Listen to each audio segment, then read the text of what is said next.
Okay, so I think we should start. So welcome to all the participants to this 18th Uveitis webinar. This time it's a topic which I think everyone had to be involved in, corticosteroids. I think it's very important to be aware how to use corticosteroids in uveitis, but also what to avoid if you use corticosteroids and what is the alternative at what time. So I think listening to this very, very important webinar should help you tremendously. As always, you know that you should register. After registration, you will get send an evaluation sheet, and if you send that back, you get CME points in between a week.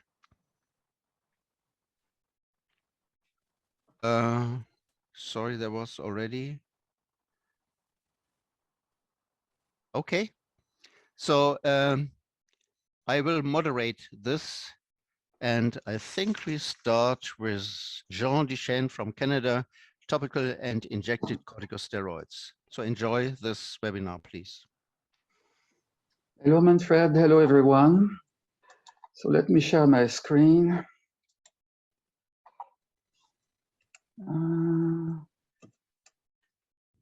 So my presentation is topical and injected corticosteroid. When are they appropriate? When are they not? Learning objective. At the end of this session, participants will know when topical and periocular steroids should be used to treat uveitis or intraocular inflammation. There was a discussion many years ago at the International Uveitis Study Group about the term uveitis. So intraocular inflammations or uveitis.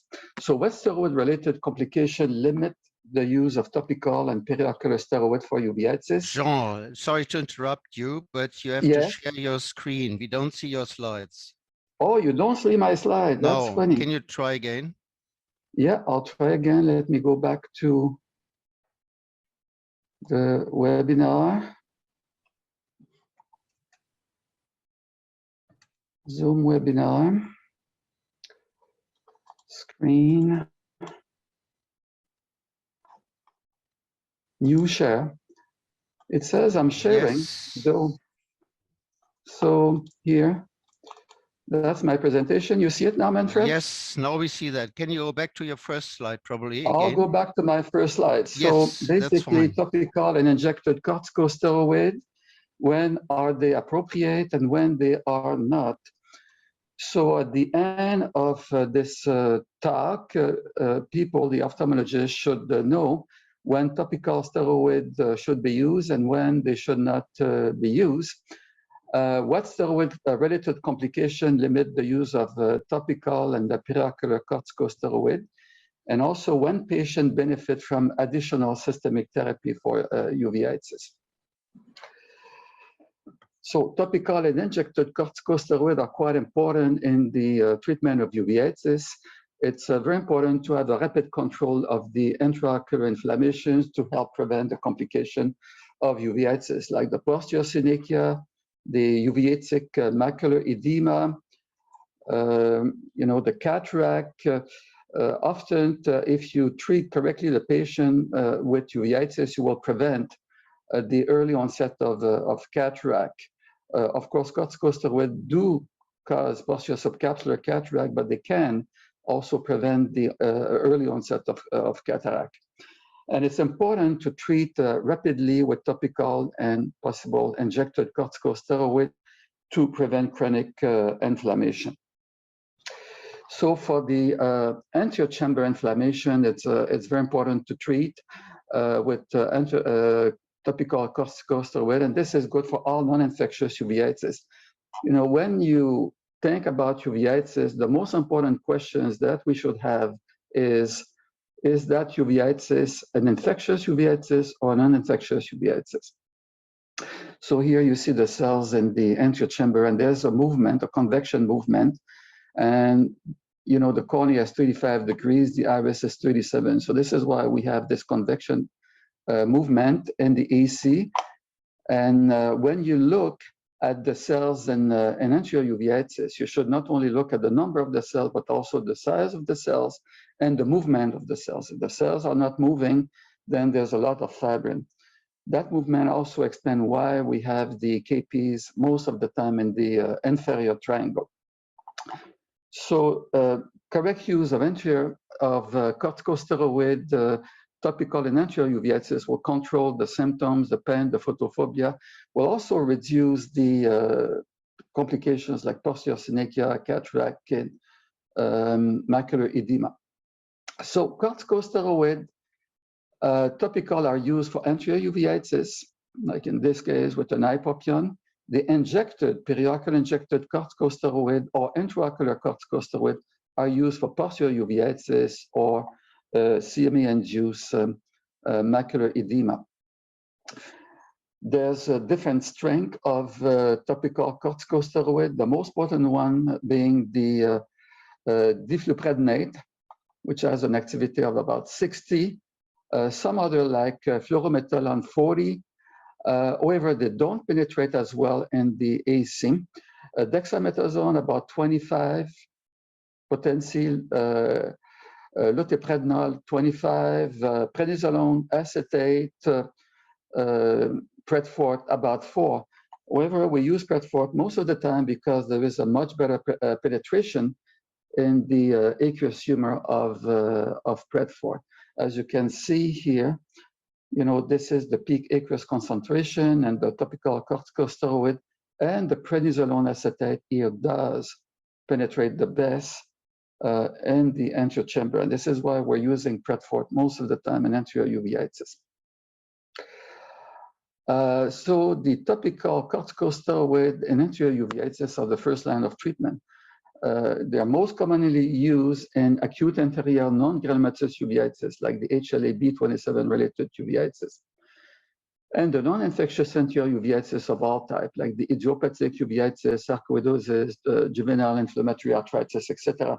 Also in post-surgical inflammation and in inflammation following ocular injury, the topical traumatic uveitis. In fact, inflammation following ocular injury is quite common, and often it is quite severe and lasts a long time. So be very cautious when you start decreasing the corticosteroid in uveitis associated with ocular injury. So when are the topical steroids appropriate? Well, of course, when you have anterior segment inflammation, especially the non-infectious inflammation, like the severe acute anterior uveitis that is non-infectious, like in this particular picture here. Often you can use every hour in the acute inflammation. If the patient doesn't respond correctly, then I will go every half an hour. And in rare cases, you can use 1 drop every minute for 5 times at the beginning of each hour. This is for Predfort. If you use something more potent like Durezol, this is different. Infectious uveitis, you have to be very cautious with infectious uveitis. You know, as I said, the most important questions you should ask yourself with uveitis, either the anterior uveitis or the posterior uveitis, is this an infectious uveitis? Often, corticosteroids are appropriate in infectious uveitis, but you should really know what you're doing. So antiviral, antifungal, antibiotics should be present also. And they should be used at a very reduced frequency with close follow-up of the patient.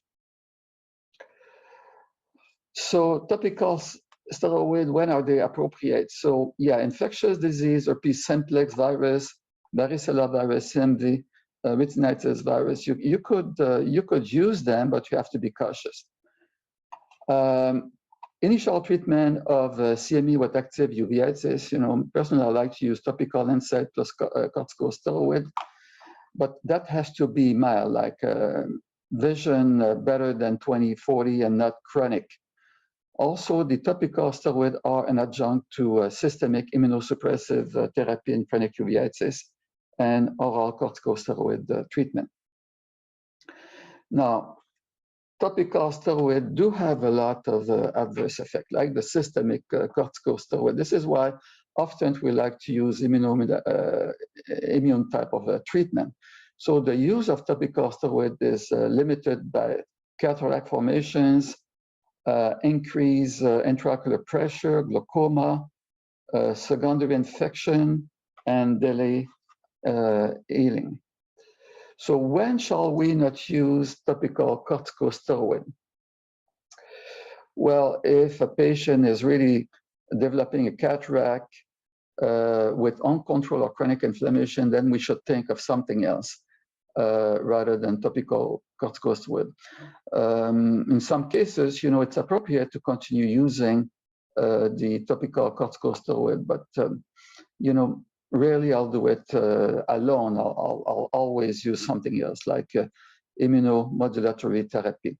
Increase intraocular pressure on one or more drugs, topical drugs or systemic drugs, then I will suggest that either you switch to a very low potency corticosteroid or stop the corticosteroid. Of course, glaucoma plus uncontrolled or chronic inflammation, you should really then consider something else than corticosteroid, topical corticosteroid.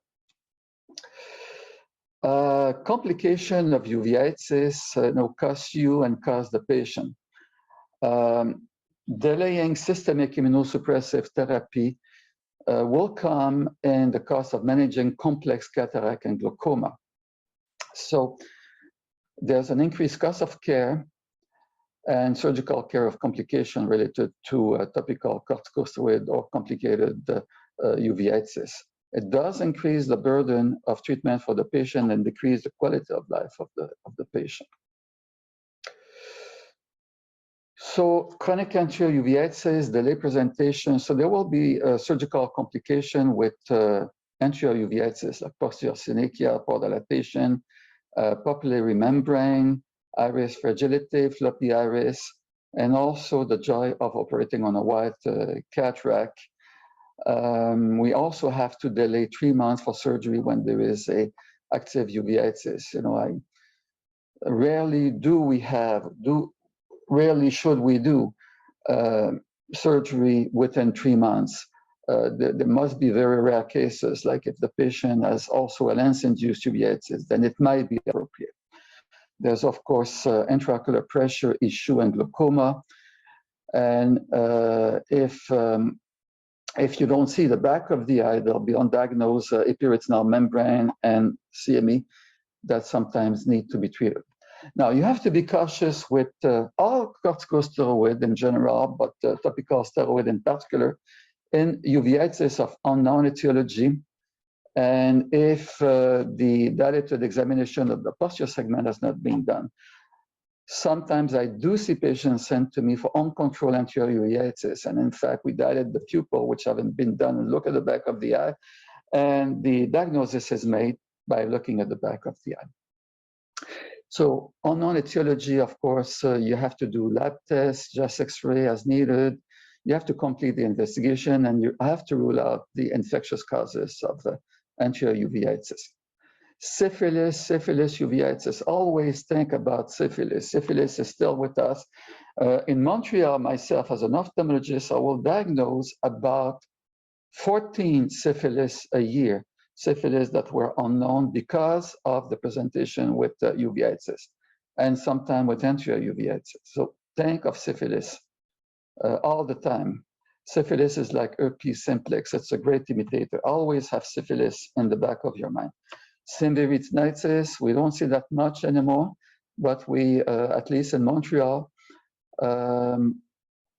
toxoplasmosis retinochoroiditis. Always be wary of toxoplasmosis and corticosteroid use and toxoplasmosis. Acute retinal necrosis and other viral diseases. Intraocular tumor will respond to corticosteroid because corticosteroid are toxic to lymphocyte. They will also decrease the inflammation associated with ocular metastasis, melanoma, retinoblastoma, intraocular lymphoma.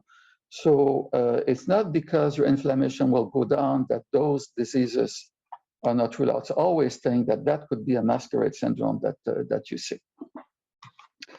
I'll give you an example here of a patient that was sent to me, 68 years old, 4 months post-cataract surgery, and the doctor cannot taper off the topical steroid after surgery.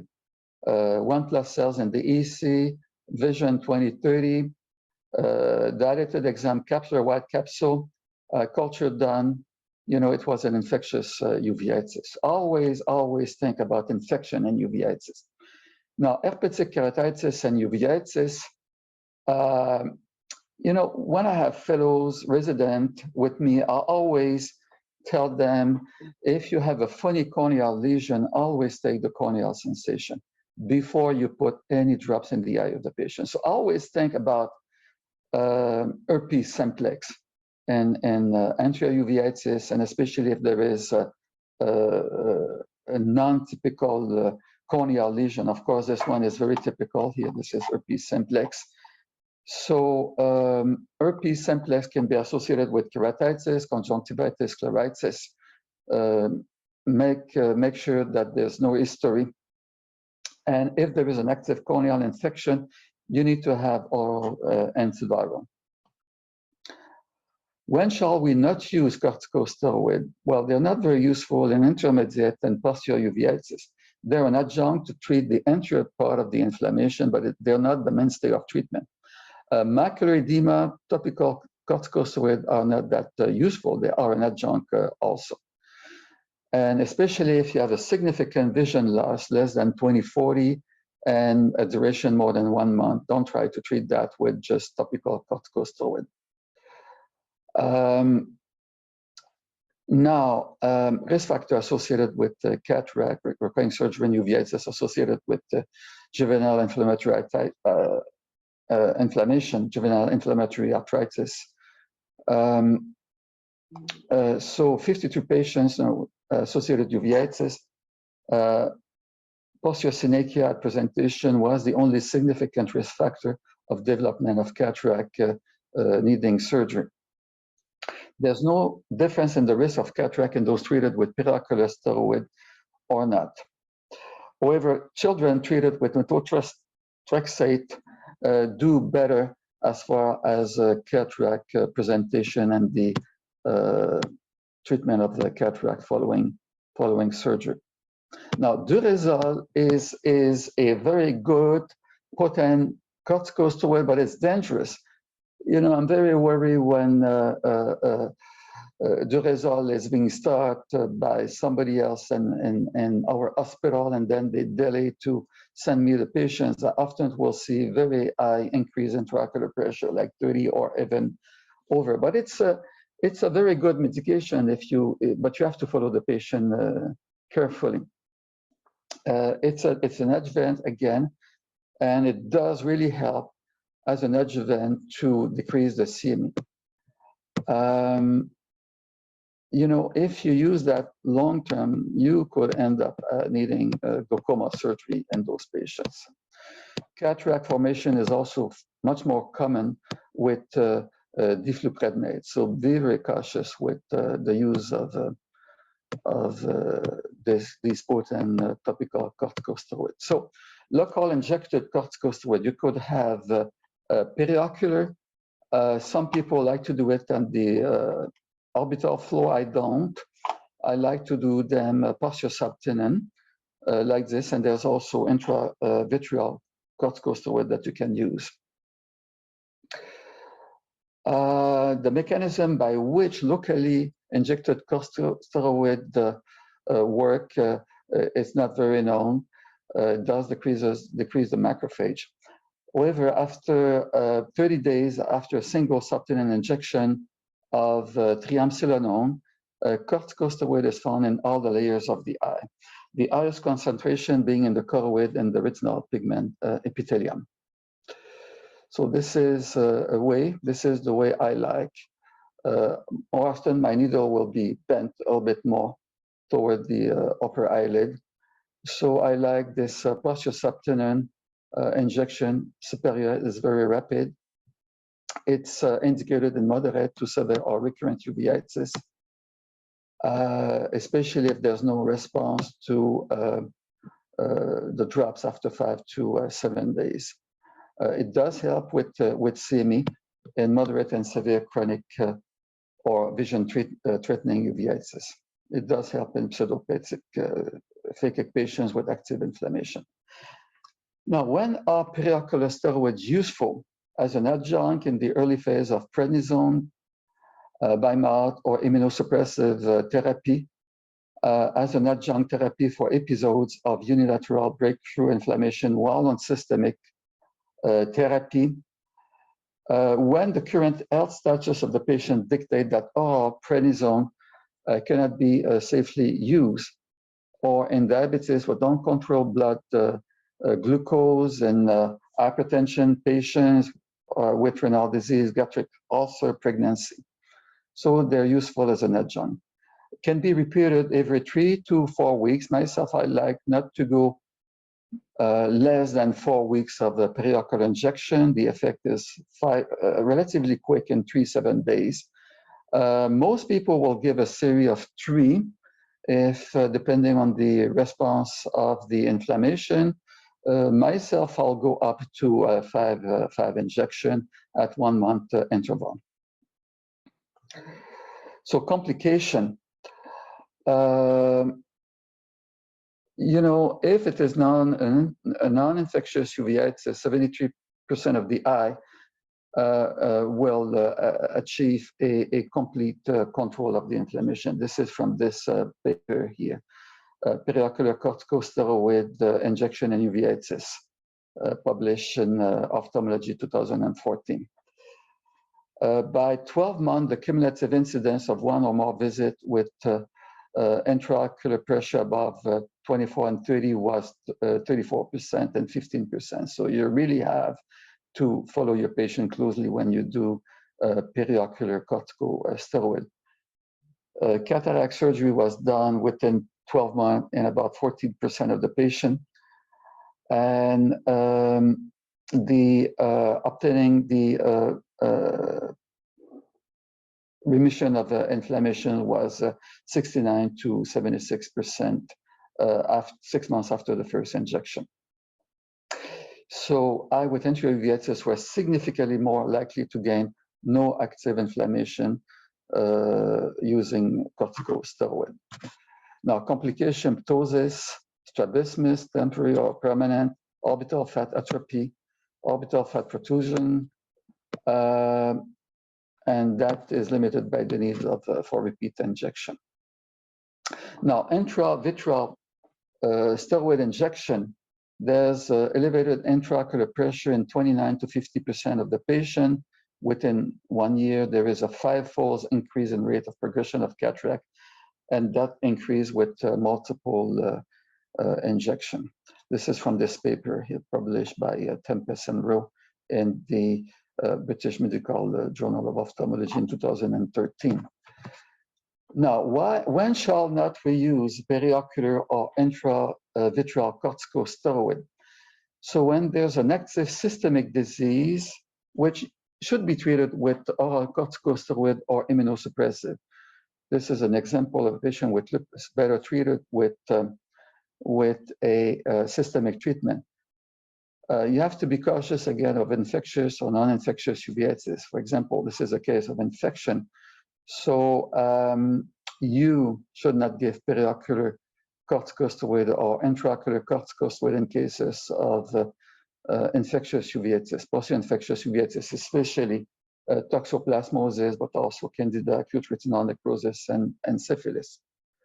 There's some diseases that need systemic treatment. The most common one is Behçet's disease, but serpiginous sympathetic ophthalmia, Vogt-Koenigsegg-Arada syndrome, necrotizing scleritis with systemic vasculitis. So usually when I see those type of diseases, I will rapidly start systemic therapy, especially with immunosuppressive medication. So in conclusion, when considering therapy for uveitis, you should know that the immune system is not a local phenomenon, and the target organ is not always the eye alone. So that gives you an overall idea of when to use and not to use corticosteroid. And be wary of complication of both topical and systemic corticosteroid, and especially make sure that you're not dealing with an infection, the uveitis associated with a infection etiology. Thank you so much.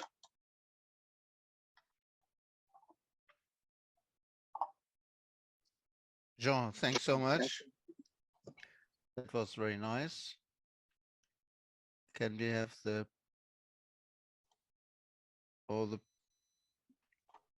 can you switch off your screen? Actually, it's I switch off. It's switch off. You still see my presentation? No, we see you. So Okay. let's go to the I'll gallery. stop the Here we video go. then. Okay. No, Jean, we always love to see you. But then let's continue with Manisha. As a consequence, if you cannot use a topical, what about systemic corticosteroids? Manisha, we are listening to you. Thank you, Dr. Manfred. Do you see my presentation? Yes, we see that. Yeah, Fine. thank you.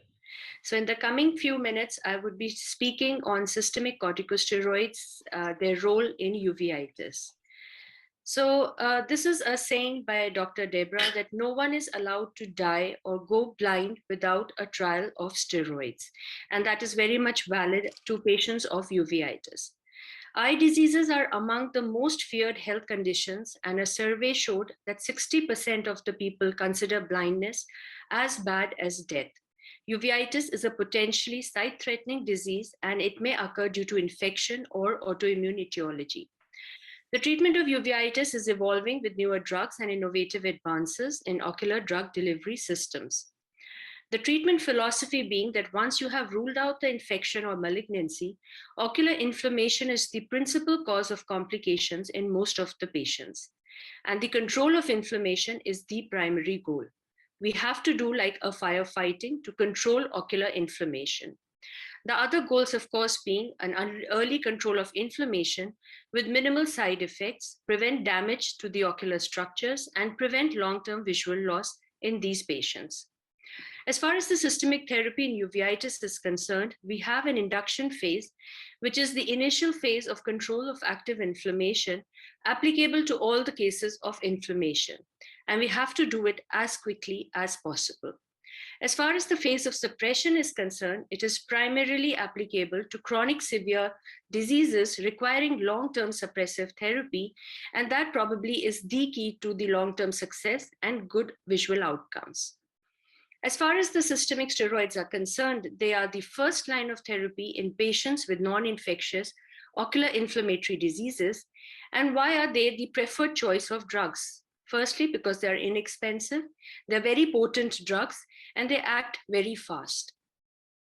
Coming to the mechanism of action of systemic drugs, systemic corticosteroids, they primarily bind to the glucocorticoid receptors in the cytoplasm and exert effects on the DNA, which ultimately causes changes in cellular response.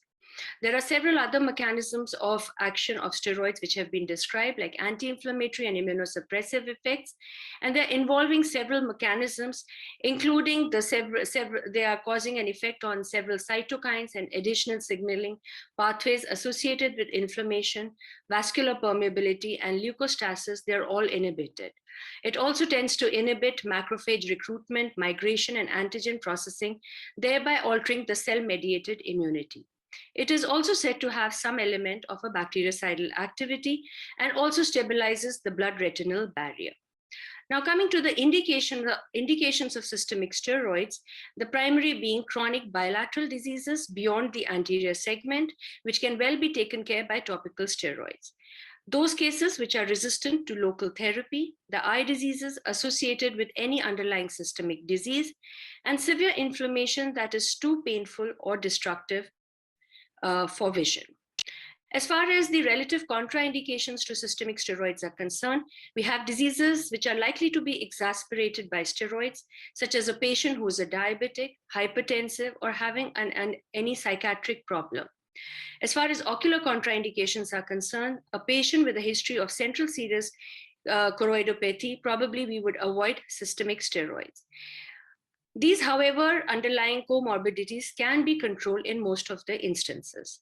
Coming to children, they're relatively contraindicated as they hamper growth. However, low dose maintenance therapy may be used, but it needs a very close monitoring in young children. There are various preparations of steroids which are available. However, the most common which is used is prednisolone in the dosage of 5 milligrams, and it is said to be an intermediate acting. We do have forms of corticosteroids which may be short acting or long acting. For immediate control of vision-threatening diseases such as necrotizing scleritis, macular-threatening lesions, intravenous methylprednisolone sodium succinate can be used over a period of more than 30 minutes. It's usually given as a slow IV infusion. The usual regimen consists of 250 to 1 milligram per day intravenously on 3 consecutive days, like a pulse dose therapy. And it is also used when oral steroids, they fail to achieve the quiescence of ocular inflammation. Now, coming to the management approach, initially a high dose is used, which results in faster control of inflammation, and a similar amount of steroids given, then starting with a slower dose. The initiation of therapy is typically 0.5 to 1 milligram per kg body weight, followed by a slow taper once the inflammation is under control. Optimally, the dose should be less than 0.1 milligram per kg daily within 3 months of initiating the steroid therapy.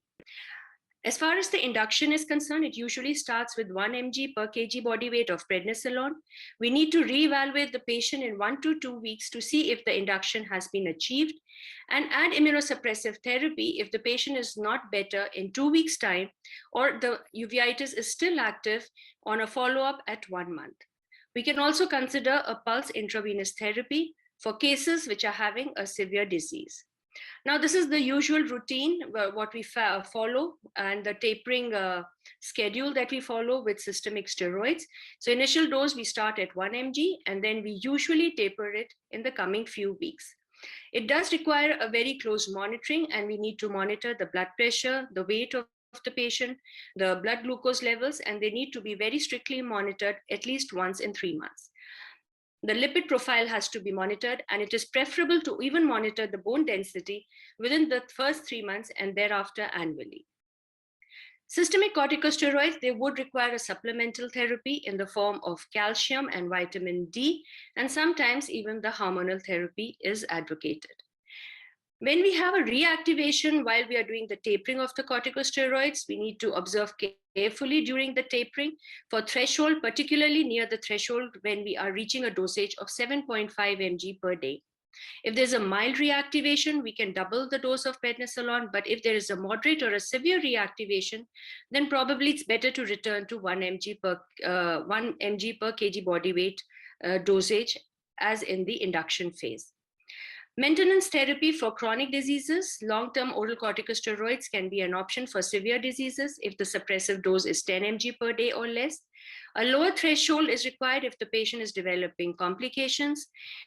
And usually we would be opting for a dose of 7.5 mg per day or a lesser threshold. We can add immunosuppressive agents for steroid sparing if the suppressive dose is above 7.5 or 10 milligrams per day, or is above the threshold of tolerability. Coming to oral corticosteroids in children, short-term steroids are acceptable, but the long-term steroids are contraindicated because they can hamper the growth in children. We opt for early use of immunosuppression while treating children. Growth monitoring is crucial in these young children, and generally such therapy would require a pediatric or a rheumatologist input. This is a whole list of various complications that we need to look out for while using systemic corticosteroids in our patients of uveitis. The various steps to prevent side effects would of course be the use of minimal effective dose, monitor blood pressure, blood sugar and weight, and of course supplement it with calcium and vitamin D. Now, coming to a few clinical cases of mine, like a 33-year-old young male patient having a history of trauma in the left eye with iron particle 8 days back, followed by diminution of vision, and underwent a corneal tear repair elsewhere. There was a diminution of vision in the right eye for last 1 day. The vision was 6/12 in the right eye, and in the left eye, it was hand movements. The right eye showed a reaction in the form of anterior chamber cells 1+. An IOFB removal was done in the left eye. And when we went ahead and did the fundus fluorescein angiography, we found these pinpoint leaks in the posterior pole of the right eye, which was very much suggestive of sympathetic ophthalmia. And this is how the OCT looked, where we had a huge pocket of subretinal fluid. The patient was started on intravenous methylprednisolone 1 gram per day for 3 days, followed by oral corticosteroids, and also the tablet azathioprine 2 milligrams per kg body weight was started. The patient at presentation was 6'12", which gradually improved to showed a gradual improvement in 2 weeks' time to 6'9", and at 1 month follow-up had improved to a 6'6" vision. This is another patient of mine, 61-year-old female patient, complaining of floaters and pain in the left eye for last 3 days. The vision in the right eye was 6'9" NH. She had a huge yellowish mass in the supranasal quadrant with exudative RD and dilated conjunctival vessels over it. You see the OCT, it is showing a lot of ripples in the RPE with pockets of subretinal fluid. This is the ultrasound picture, which was not very much informative. And when we did the fundus fluorescein angiography, we found a diffuse leakage in this area. The disc was, of course, a hot disc, which was suggestive of an inflammatory pathology. On doing the B scan, we apparently was not very sure. There was a very subtlety sign that we could make out. So the presumptive diagnosis was a nodular posterior scleritis with exudative retinal detachment. The patient was started on oral corticosteroids, 1 mg per kg body weight. And at 2 weeks follow-up, the patient did maintain a vision of 6'9" N6 with complete resolution of this lesion in the supranasal quadrant. This is another patient of a 24-year-old female patient with diminution of vision in the left eye for last 5 days, 2 months of ATT for pulmonary TB. Her Mantoux was strongly positive, and even CECT was suggestive of active Cox disease. She had a huge granuloma in the supranasal quadrant, even involving the optic nerve head with cystoid macular edema in the macular area. And this is something we are following nowadays while we are treating these large TB granulomas. We evaluated the VEGF levels in these patients, which was as high as 927 picograms per ml. And we treat these patients now with intravitreal Avastin and moxifloxacin along with ATT and steroids. And you find there's an excellent regression of the entire TB granuloma. However, this patient developed a paradoxical reaction. You find a new lesion which has appeared, which is other than the initial TB granuloma. And this apparently was treated with intravenous methylprednisolone and stepping up of the oral steroids. At 2 weeks follow-up, we found that there was a beautiful regression of the entire TB choroidal granuloma, and the patient recovered a vision of 6'6" N6. In the current era of the biologics, are biologics really a replacement of steroids? Well, biologic therapy does provide a new option for the treatment of refractory uveitis, showing a favorable safety and efficacy profile, but probably the response is not as fast as steroids. There's, of course, a lack of evidence from randomized controlled studies, which limits the use of biologics in our patients. We are not very sure when to start the treatment, which drug to choose, and how long to continue the therapy. The high cost, the lack of long-term usage, and the reactivation of latent tuberculosis does limit the use of these biologics in a TB endemic country like ours. So the questions before starting steroids that we must keep in mind is when to give. We have to give steroids in the form of a systemic therapy when we are dealing with moderate to severe bilateral inflammation involving the posterior segment, when we find that the patients are resistant to local therapy, when the uveitis is threatening the macula and the vision, and there is an optic nerve involvement. What do we search for before we start steroids? Is there any systemic association, or is there any infectious etiology? And what to monitor? We must have a close monitoring of all the systemic side effects of the systemic therapy of corticosteroids. So the principles to remember for using systemic corticosteroids in uveitis would be assess the type of uveitis, rule out any infectious etiology or malignancy, which can be a masquerade, hit hard and hit fast. That means the induction has to be with full dose of systemic corticosteroids to control the inflammation as fast as possible. Maintenance with steroids or immunosuppressants, especially for chronic diseases. Use steroids judiciously with monitoring of all the systemic side effects that we are aware of. And early shift to immunosuppressants when we are using steroids in children. So thank you so much for your patient listening.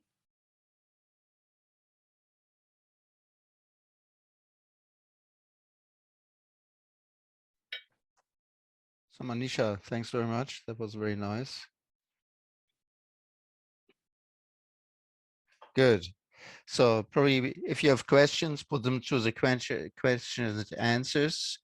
We will try to answer all these things. And we go on with Aniruddha Agarwal, how to use corticosteroids as bridging therapy.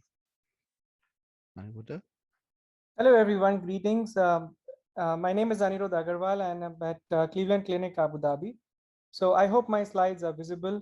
I guess they are. Okay, so I'll be talking about how to use corticosteroids as bridge therapy in patients of uveitis. What are the indications, techniques, and outcomes? And I already see that there are some questions in the chat. So hopefully my presentation will be able to answer some of them. So we all know that inflammatory tissue damage is the hallmark of uveitis, and often patients lose vision because of cystoid macular edema. And also you have other manifestations such as increase in choroidal thickness, retinal vasculitis, and often retinal neovascularization. Now, there are a number of issues with systemic steroids, and so these patients may require extended therapy with systemic steroids. And systemic steroids and immunosuppressive agents can also cause reactivation of latent TB, which is a serious problem in endemic countries for TB, in addition to other side effects such as deranged metabolic profile, secondary infections, and abnormal blood counts. So in my practice, really, I do not use systemic steroids more than 60 milligram prednisolone per day. Studies have shown that more than 60 milligrams per day are not safe if used more than 2 weeks. So that's really the upper limit that I usually go by in my practice. And if I am pushed, I will go maximum to 70 milligrams per day. That's the maximum I have used. Now, the goal of treatment in uveitis, of course, we don't like vitritis or vitreous haze. And our goal always is to maintain patients on either 10 or less than 10 milligrams of oral prednisolone per day to avoid side effects of corticosteroids in the long term. Now, when you're using corticosteroids, it's very important to understand the pharmacokinetics and pharmacodynamics of both immunosuppressive agents as well as biological agents. So using corticosteroids like a bridge therapy, you can reduce the long-term adverse events related to corticosteroids. So let's talk about bridging with systemic steroids. The Visual 1 and Visual 2 trials of adalimumab have actually shown us the efficacy analysis in patients of uveitis, and all the patients in the visual were initially bridged with 2 weeks of oral corticosteroids. And in all, there was a mandatory tapering of oral steroids, and the patients were successfully controlled with adalimumab, compared to the control population. So there are a number of treatment failures which happened, and that was the outcome measure in the Visual 1 and Visual 2. And the study showed that patients on adalimumab had a lower risk to fail with less criteria of treatment failure in both Visual 1 and 2. And this actually is very useful because it matches the real life scenario where we usually use corticosteroids for a short term and then switch to a longer lasting biologics or immunosuppressive therapies. Now, the Visual 3, in the Visual 3, the mean corticosteroid dose actually was quite low. It reduced to 2.6 milligrams per day at week 78. So in patients with active uveitis bridged with systemic steroids. So remember, it's very useful to bridge them with corticosteroids and then continue your biological therapy. And this will also reduce your systemic adverse events.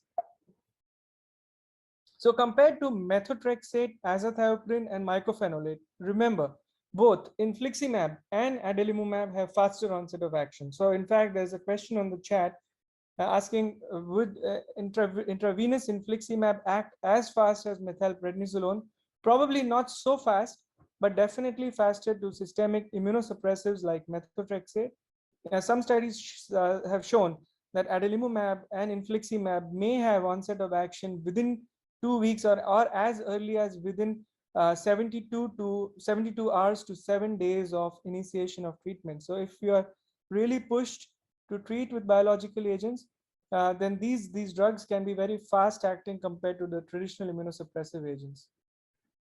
This is a 35-year-old lady with multiple lesions. This is a birdshot chorioretinopathy, and you can look at the fluorescein angiography with diffuse leakage and cystoid macular edema.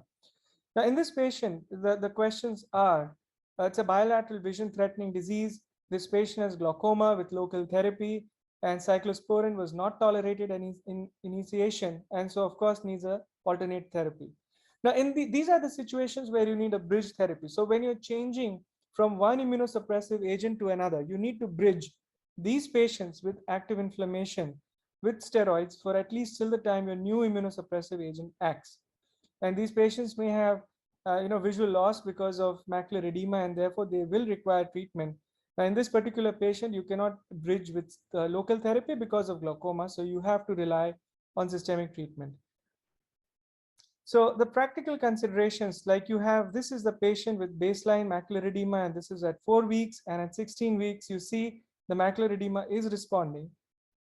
And this bridge therapy provides you adequate inflammation control till you have the immunosuppressive acting, and so it allows adequate optimization of the dose without exacerbation of inflammation. Of course, VKH disease, a lot has been talked about VKH, but not much on autofluorescence. And in fact, this manuscript by Dr. Rao shows that wide field autofluorescence showing you hypoautofluorescence spots in the retina actually indicate that the patients have been inadequately treated.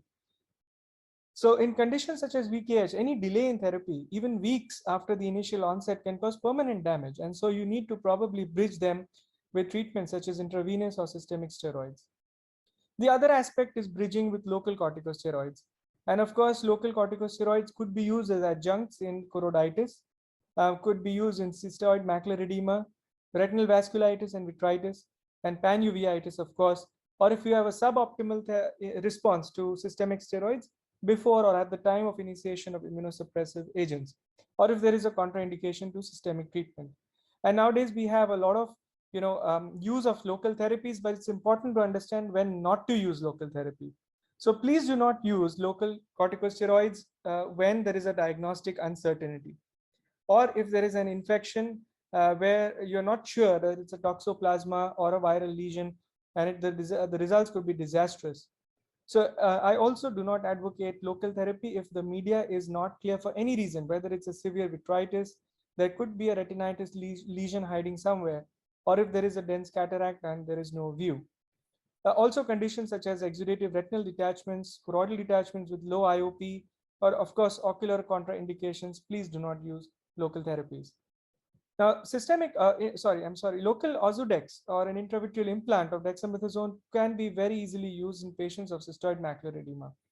So if you have an intermediate uveitis, the POINT trial has shown that intravitreal dexamethasone works as well as an intravitreal triamcinolone acetonide. I usually prefer Ozurdex because it's more predictable, less dosage, and the IOP response is more manageable. Finally, you can also use this. I'm completing with just a couple of examples here that you could use local therapies also in patients of vitritis. And also if you have a residual choroiditis lesion, you can of course use systemic local Ozurdex implant in these patients. And of course, TB uveitis is also something that can be treated with local therapy. This is my last case, and then I'll end. This is a patient who came to me with macular choroiditis, and this is a autoimmune condition with all tests negative for TB. And she was a heavy patient, 90 kilograms. So I hesitated in using systemic steroids more than 60 milligrams, but I gave her an intravitreal Ozurdex after ruling out all infections, including syphilis. And you can see that the lesions have responded beautifully. And at 4 weeks, she's completely off oral corticosteroids, and the lesions have healed. So these are indications where you could use them as a bridge therapy. So just conclude here, the oral steroids are very safe if you use them for a short time as a bridge therapy. And local therapies are also a very useful bridge because it can improve outcomes and reduce systemic side effects. Thank you very much. I'll be happy to take any questions.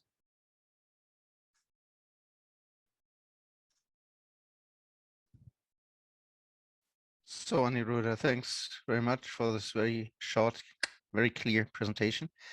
And I think the next speaker will be Fernando Arevalo, and he will talk about intravitreal corticosteroids.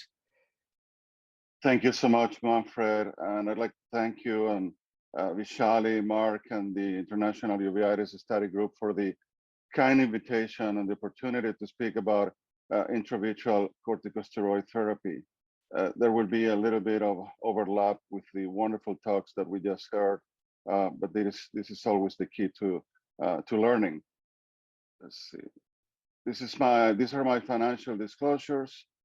And I'd like to acknowledge my co-author, Dr. Andres Lasave, my former fellow from Argentina. Systemic corticosteroids and immunosuppressive therapy are the mainstay to treat non-infectious posterior uveitis. However, we all know of the side effects associated with systemic administration, and that has prompted the adoption of local routes to directly deliver the drug to the site of inflammation. Local administration of corticosteroids is commonly indicated in patients with unilateral non-infectious posterior uveitis, not associated with systemic diseases. However, local therapy may also be a reasonable alternative in some specific cases of resistance, intolerance, or contraindications to systemic therapy.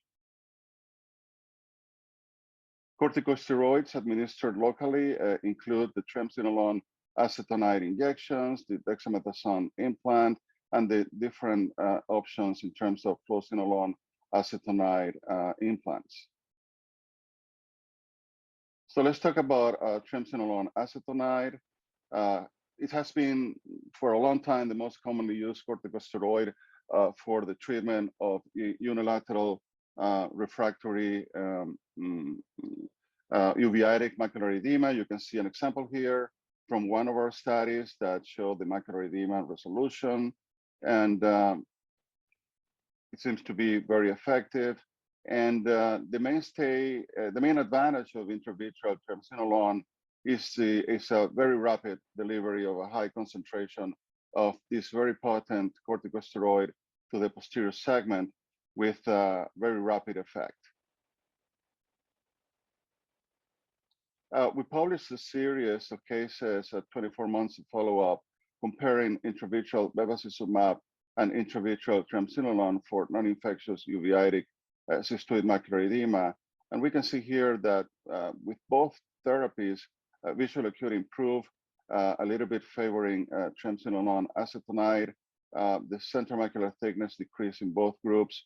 And the big advantage of the therapy was that with triamcinolone, we had a reduced number of injections compared to intravitreal bevacizumab. However, the limited duration of effect of triamcinolone has resulted in a search for sustained release intravitreal implants, which have since become more frequently used alternatives. So let's talk about those sustained release intravitreal implants. And the development of sustained release corticosteroid implants have changed the management of non-infectious posterior uveitis in the past decade. Compared to periocular and intravitreal triamcinolone, they offer the advantage of a gradual and sustained release of the drug to the posterior segment, resulting in reduced rates of relapses and re-injections. Let's talk about the dexamethasone implant first. It is the 700 microgram insert or Osurdex.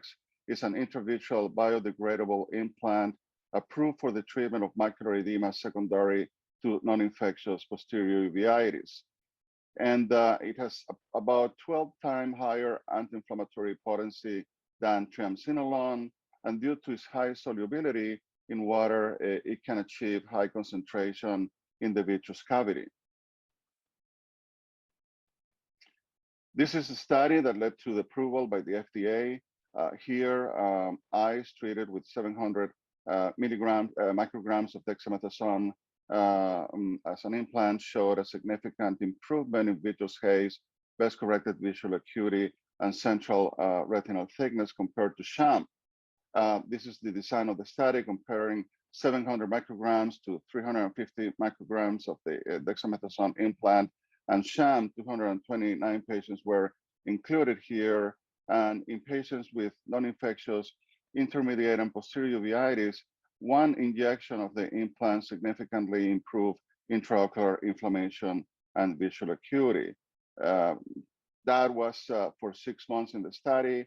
However, we know that in clinical practice, we usually have to re-inject our patients every 3 to 4 months.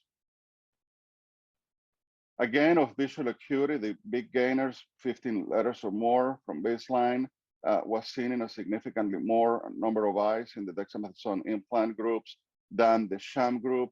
And the dexamethasone implant group had a significantly higher proportion of patients with absence of vitreous haze at 8 weeks, coinciding with the peak of dexamethasone vitreous concentration in pharmacokinetic studies.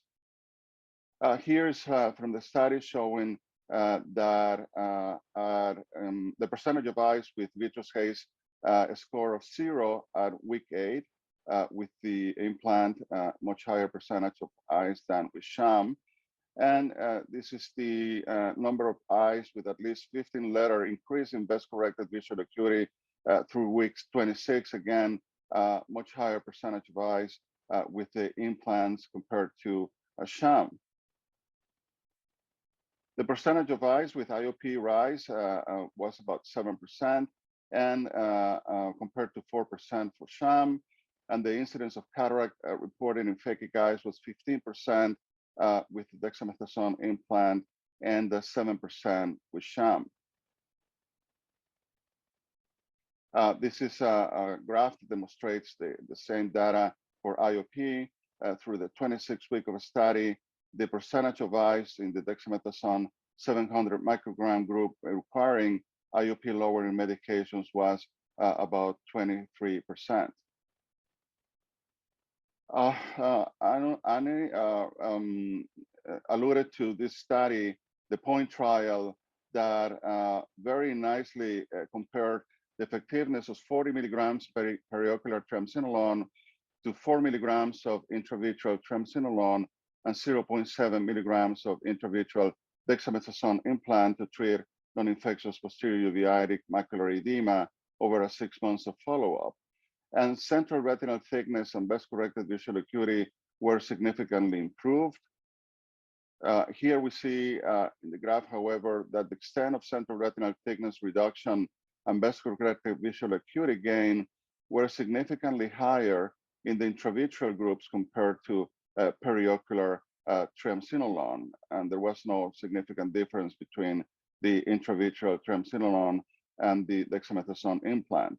So this study suggests that intravitreal treatment is superior to periocular approach in the management of uveitic cystoid macular edema, and that this efficacy between intravitreal treatments, namely triamcinolone and dexamethasone implant, is comparable. At the same time, the effectiveness of intravitreal corticosteroid implants in controlling intraocular inflammation has seen in cases of retinal vasculitis, not only macular edema. So let's turn to fluocinolone implants. This is despite the short systemic half-life of fluocinolone acetonide, the advantage of this non-biodegradable fluocinolone acetonide implant is that it releases the steroid at a stable rate for up to 3 years, a much longer period of action than dexamethasone and triamcinolone, but it's used for different indications, as you will see. These are the fluocinolone implants that are available, the 0.59 milligrams or Retisert, the 0.18 milligram or UTIC, approved by the FDA in the US for treatment of uveitis, and 0.19 milligram Iluvien, approved in the US for diabetic macular edema management, but there is very good experience in Europe for the management of uveitis with Iluvien as well. So this is the Retisert. It's an intravitreal implant, 0.59 milligrams of fluocinolone, was the first approved by the FDA for non-infectious posterior uveitis, and it's designed to release fluocinolone at a nominal initial rate of 0.6 micrograms per day, decreasing over the first month to a steady state between 0.3 and 0.4 micrograms per day over about 30 months. And this is a surgical video. I know this is a basic course and wanted to show for the trainees the surgical technique. It is sclerotomy is placed 3.5 millimeters posterior to the limbus, and the extension of the sclerotomy is also 3.5 millimeters. And then the sclerotomy is performed, and the implant is prepared with a Prolene suture, 8-0 suture. Usually, you can perform a limited vitrectomy externally, and you see the Prolene suture has been replaced on the stroud of the implant, and then the implant can be inserted and fixed to the sclera with the Prolene suture. And once it is fixed with that Prolene suture, I leave a little long the suture so that we close the wound with nylon 9-0, and that can trap that suture of Prolene to end the surgery. And you can see that here. Usually you need the Prolene suture in the center and then 2 more sutures to each side, and close the conjunctiva with Vicryl 7-0.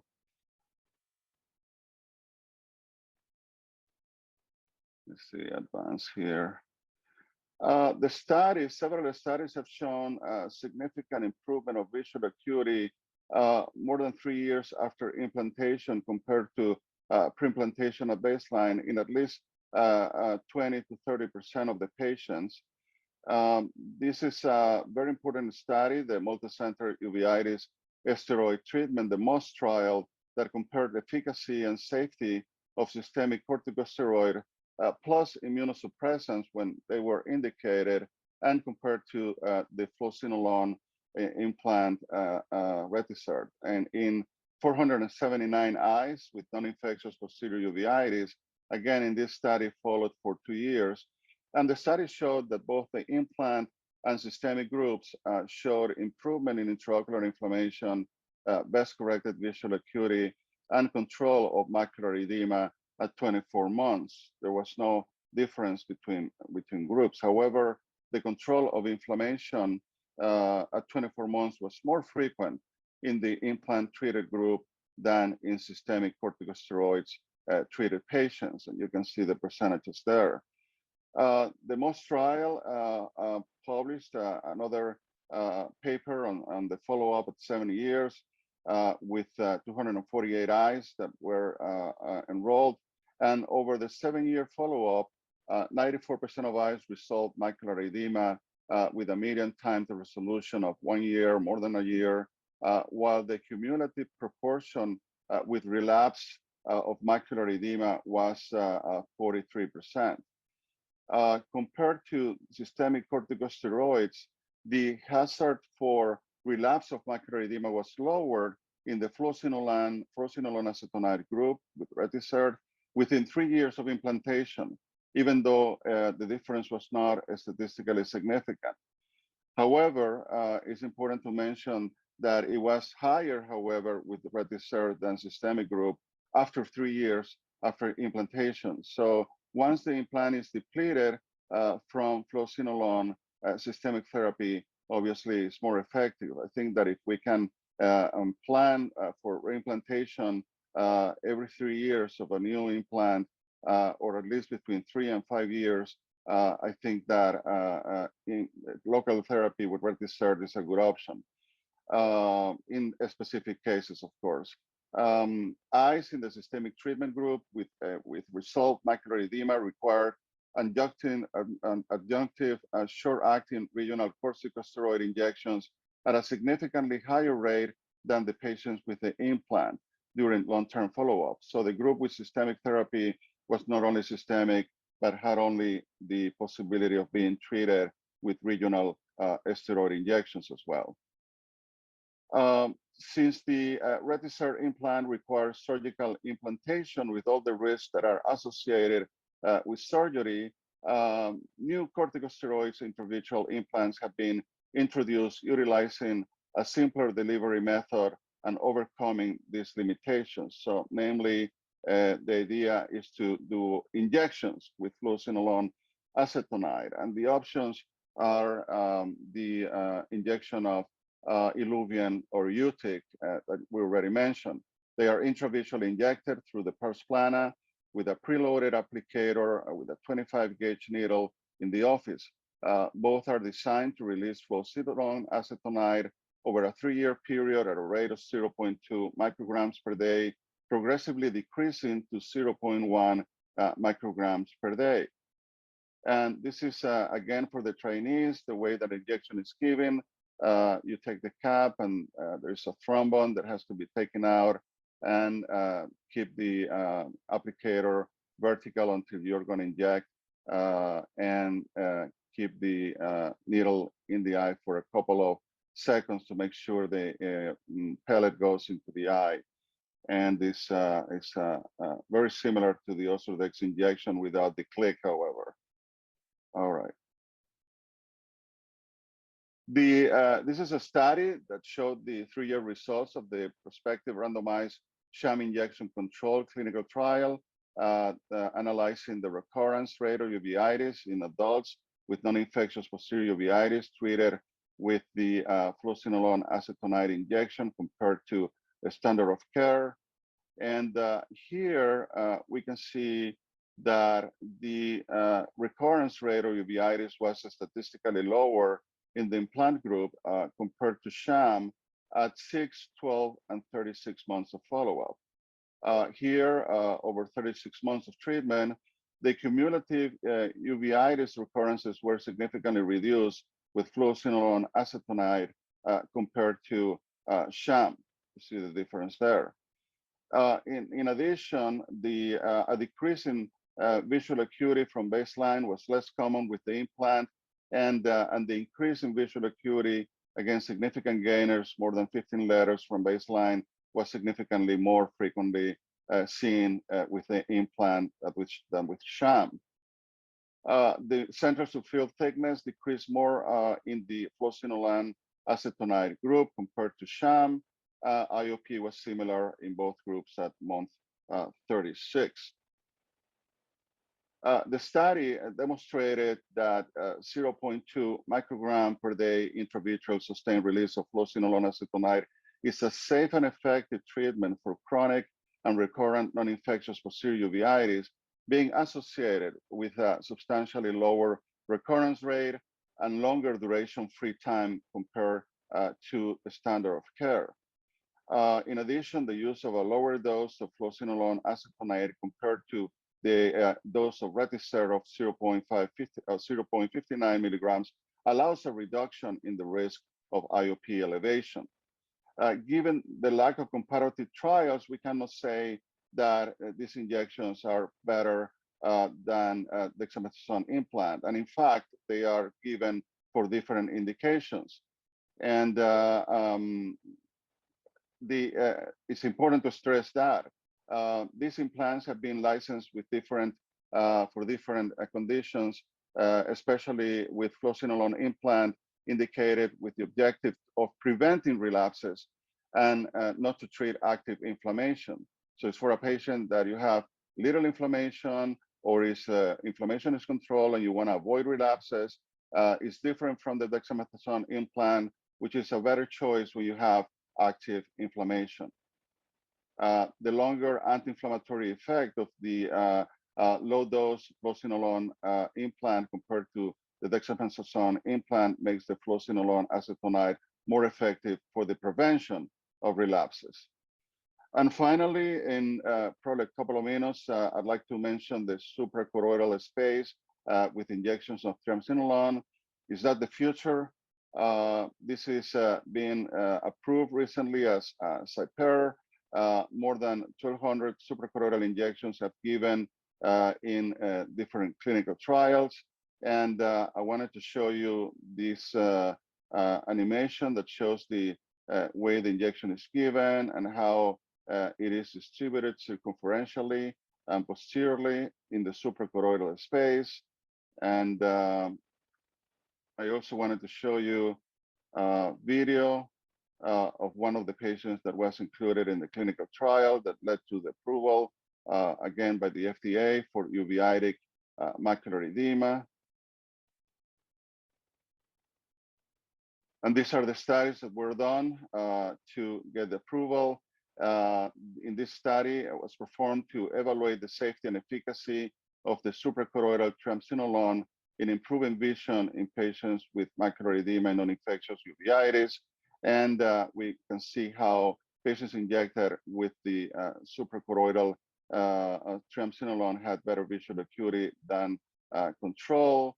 And this is seen here with the as well, the percentage of eyes with big gains in visual acuity was higher with the triamcinolone suprachoroidal injection.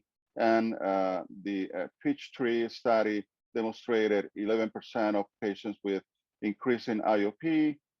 This is another study that was performed to compare the results with and without concurrent systemic therapy. And again, these results showed an advantage of the with the treatment with the suprachoroidal injection compared to control with or without systemic therapy. So I think this is a promising alternative. More studies are needed and comparison with the other options.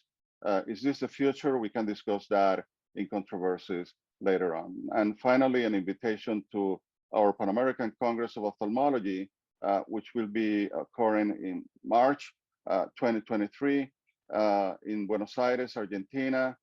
You're welcome to join us and contact me if you would like to participate. Thank you so much for the opportunity to speak.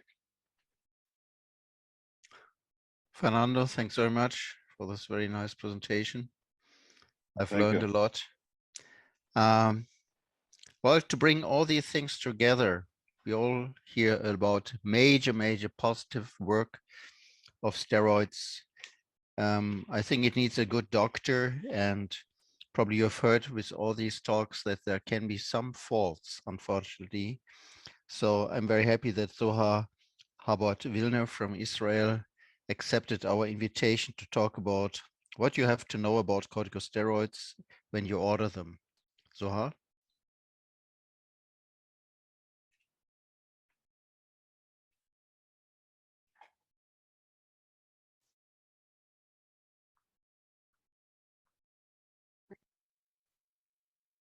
Hello, everyone. First, I would like to thank Vishali and Manfred for allowing me to participate in this lovely session. And my talk is on what you have to know about corticosteroids when you order them. I have no potential conflict of interest to report.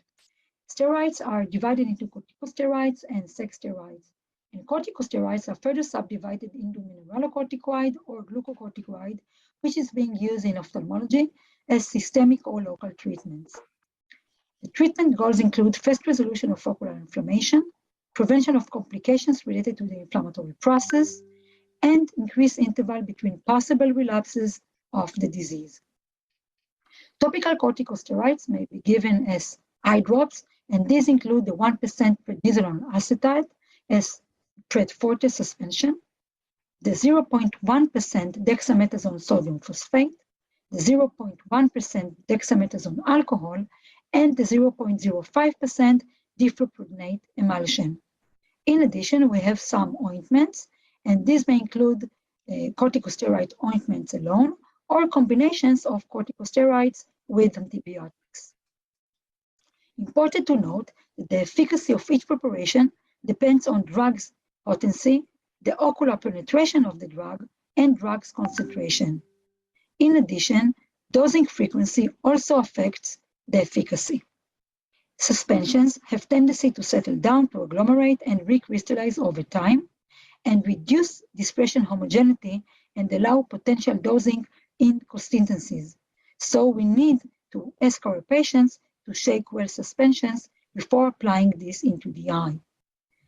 In contrast, emulsions are homogeneous dispersions, and may have greater ocular bioavailability than suspensions. In addition, drugs with acetate preparations are more lipophilic than phosphate preparations and have greater corneal penetration. In this nice table, we see the combined index of various topical treatments. The combined index includes the relative concentration of the drug, the relative potency, and the transfromal corneal penetration of the drug. And we can see that dexamethasone and prednisolone preparations have much higher combined index as compared to fluoromethalone. And this is the reason that we should not offer our patients the use of fluoromethalone in uveitic eyes.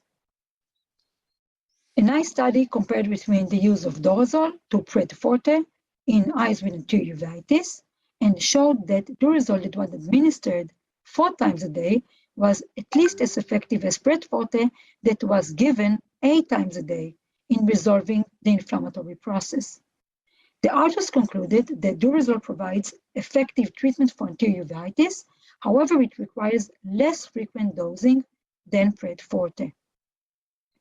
The authors also showed that with Durezol, there may be higher complications rate, and the most common complication was intraocular pressure increase. So, when should we offer our patient topical corticosteroids?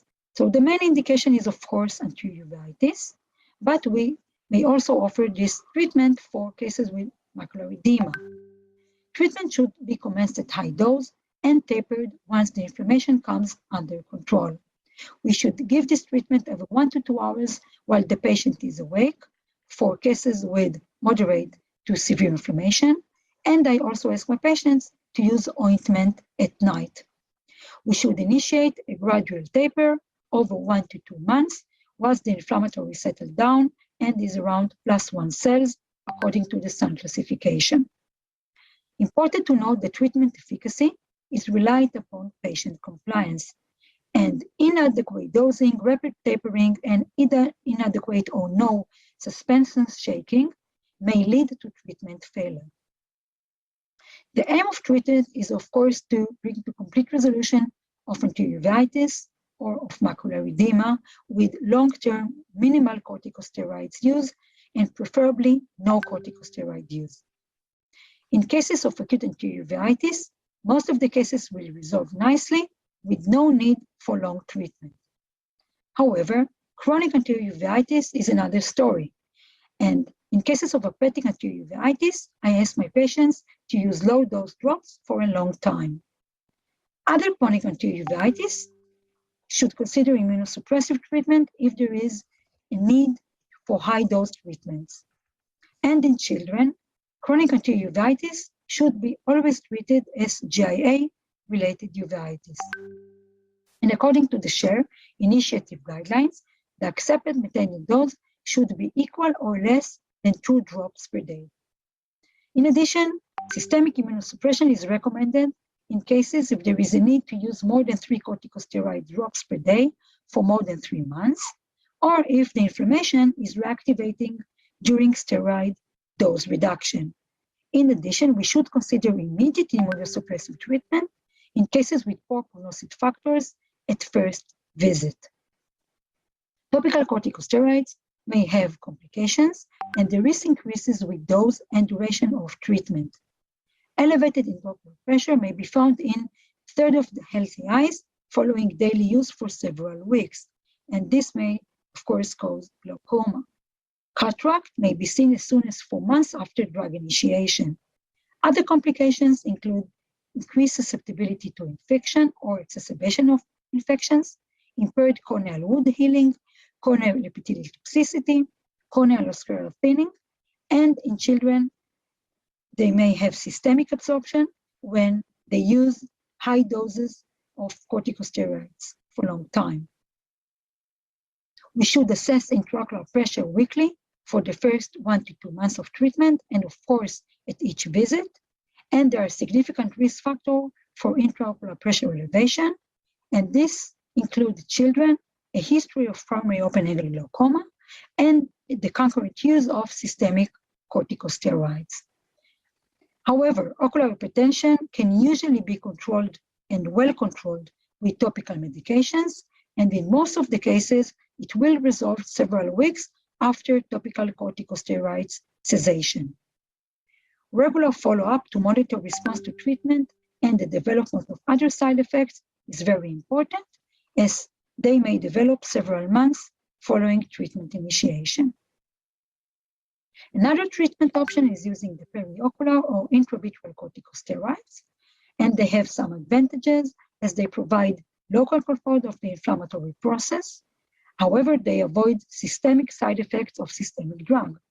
In addition, the procedure is simple and could be repeated as needed. Periocular corticosteroids include posterior subtenon on-orbital flow injections with the use of long-acting depot corticosteroids, or subconjunctival injection with the use of short-acting corticosteroids. These treatments may be offered in cases of severe anterior uveitis if there is failure of topical treatment, as periocular corticosteroids achieve high concentrations of steroids in the anterior chamber and have a longer effect as compared to topical treatment. In addition, in cases of intermediate uveitis or macular edema or less common posterior uveitis, we may offer the patients to use posterior subtenon or orbital flow injections. And actually both have similar effect. The treatment is very effective for cases of anterior uveitis, however, is less effective for macular edema and for posterior segment uveitis. We should not offer periocular corticosteroids in cases of necrotizing scleritis. However, few reports reported on the use of subconjunctival or subtenon injections for non-necrotizing, non-infectious scleritis, and showed some good effect in some eyes. However, the effect may be transient and cause some side effects.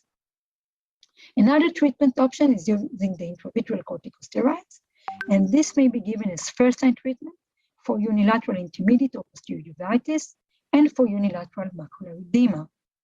This treatment may be given for bilateral disease as supplement to systemic treatments, supplement to systemic corticosteroids in order to prevent increasing corticosteroids, or supplement to immunomodulatory treatment in order to prevent initiating corticosteroids.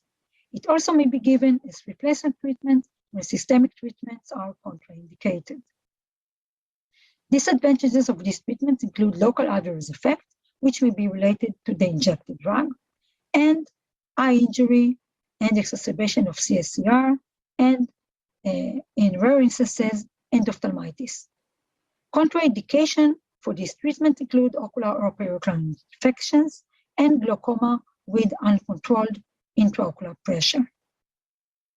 The intravitreal triamcinolone acetonide may be used with Kenalog or Triessence, which is preservative-free. There is no consensus for dosing. Published study used the range of 2 to 8 milligrams, and 4 milligrams triamcinolone injections was found to be quite effective for macular edema resolution in up to 17% of the cases, and treatment duration was effective for 3 to 5 months.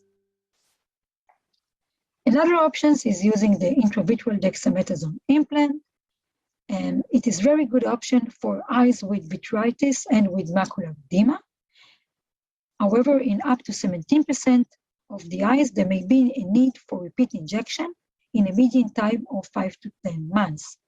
It is also a good option for vitrectomized eyes and for children with posterior segment uveitis, and in cases of posterior uveitis as bridging treatment.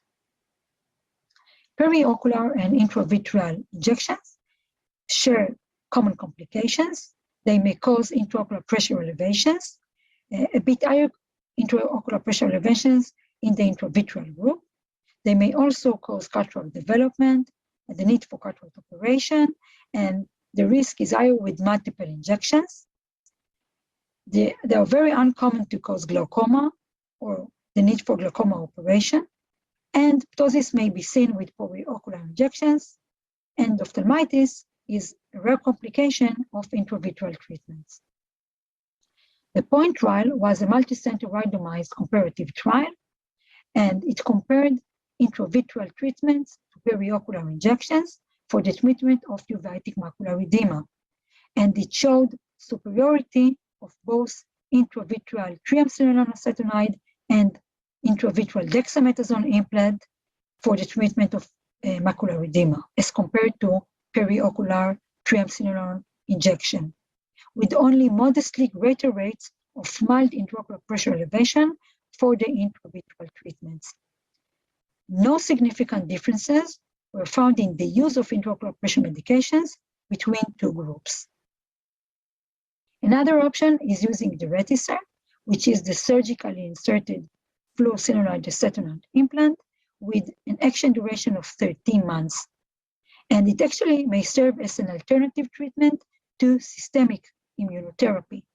The MAST trial 7 years results show comparable results with systemic treatment up to 4.5 years, but thereafter better visual acuity outcomes with systemic treatment, which emphasizes the need to replace the Retisert implant in a timely fashion. Another option is using the UTIC, which is a non-biodegradable injectable fluocinolone implant with action duration of 36 months. Using this option showed significant reduction in uveitis flare during 36 months, and in third of the patients, they were free of uveitis recurrence during 36 months. Common complications are cataract, the need for cataract operation, the need for intraocular pressure in lowering treatment, and glaucoma operation in both Retisert and UTIC use, with higher incidence for these complications with the use of Retisert. And last option is using systemic corticosteroids. There are several indications for this treatment, and these include severe anterior uveitis cases in which other treatments failed, bilateral posterior segment uveitis, bilateral macular edema, uveitis associated with systemic inflammation, and if there is contraindication for the use of periocular or intravitreal corticosteroids. The most common used drug is oral prednisone, and in severe inflammation, we may offer our patients the use of intravenous methylprednisolone for 3 days. Most important is to discuss and explain our patients the aim of treatment, to discuss possible side effects, and to rule out infectious causes of uveitis, such as TB and syphilis. The recommended initial dose is 1 milligram per kilo per day, with the maximum dose of 60 to 80 milligram per day, and slow tapering once the inflammation is under control, with a maintenance dose of equal or less of 7.5 milligram per day. The tapering schedule is according to the dose, and the treatment is decreased every 1 to 4 weeks. Important to note that short-term treatment up to 3 weeks, even if at high dose, can simply be stopped with no need to treatment tapering. Testing for the HPA axis function is appropriate when patients are using equal or less than 5 milligram per day prednisone, and if there is difficulty to reduce this dose further because of systemic symptoms. Important is to monitor blood pressure, electrolytes, fasting glucose level, complete blood count and weight at the baseline and weekly for the first 2 weeks of treatment and every 4 to 6 weeks thereafter. Regarding diet, it is very important to avoid salty and high sugar foods, and we should recommend our patient to use proton pump inhibitors, especially if there are risk factors for peptic ulcer disease, as the use of concomitant NSAIDs and in elderly patients. Patients that use long-term corticosteroids need to have bone density test, and this should be done within the first 3 months and annually thereafter. We also should ask our patient to use calcium and vitamin D on a daily use, and for the prevention of osteoporosis, we should advise them to have regular exercise, to have adequate dietary calcium intake, to avoid smoking, to limit alcohol consumption. And regarding the use of amino biphosphonates, I refer my patients to endocrinologists. We should consider prompt initiation of a non-corticosteroid immunosuppressive treatment if there is an inadequate response after several weeks of high-dose treatment, if there is ocular disease known to have poor prognosis with corticosteroids alone, or if the patients are unable to use corticosteroids due to side effects. We should always remember that prolonged systemic corticosteroids should be avoided in children who may experience growth retardation. Regarding side effects, the risk for side effect is dose and duration dependent, and there are various side effects that may harm any organ in the body. Regarding ocular side effects, cataract will develop with prolonged systemic use. In most of the cases, the cataract is bilateral and develops slowly. Regarding glaucoma, this may be seen after 2 weeks of systemic treatment, and with topical treatment, there is a higher chance for developing glaucoma as compared to systemic treatment, and primary open-angle glaucoma is a high risk for glaucoma development. The MAST trial looked on the quality of life and risk associated with systemic anti-inflammatory therapy versus the retisteroid treatment, and showed that ocular complications occurred significantly more often in the implant group. However, systemic complications were only slightly higher in the systemic treatment group, and there were no difference between groups at 54 months. So judicious use of systemic corticosteroids is a reasonable, safe practice. What about drug interactions with systemic corticosteroids? Important to note that antimicrobials, as rifampin and rifabutin, may decrease the effect of corticosteroids. On the other hand, the use of estrogens and immunosuppressants as cyclosporin and tacrolimus may increase the effect of glucocorticosteroid. In addition, glucocorticosteroid may increase anticoagulant effect of warfarin and may potentiate potassium wasting effect of diuretics. In addition, they may cause glucose dysregulation in diabetes patients and may increase risk of peptic ulcer disease in patients using NSAIDs. So in summary, corticosteroids may provide an excellent first-line treatment choice for patients with ocular inflammatory disease. The availability of various preparations and modes of administrations allow for great therapeutic flexibility. Judicious use of corticosteroids is a reasonably safe practice, and side effects should be monitored and treated appropriately. I thank you very much for listening.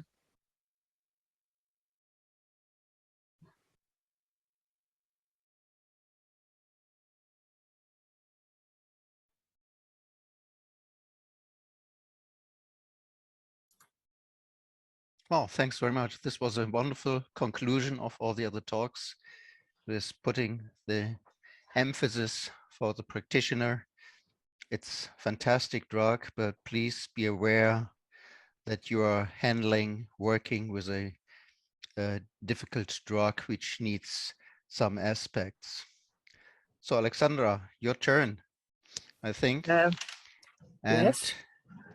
You will talk, Alexandra Rodosavljevic, top Yes. 10 faults in the treatment with chronic corticosteroids.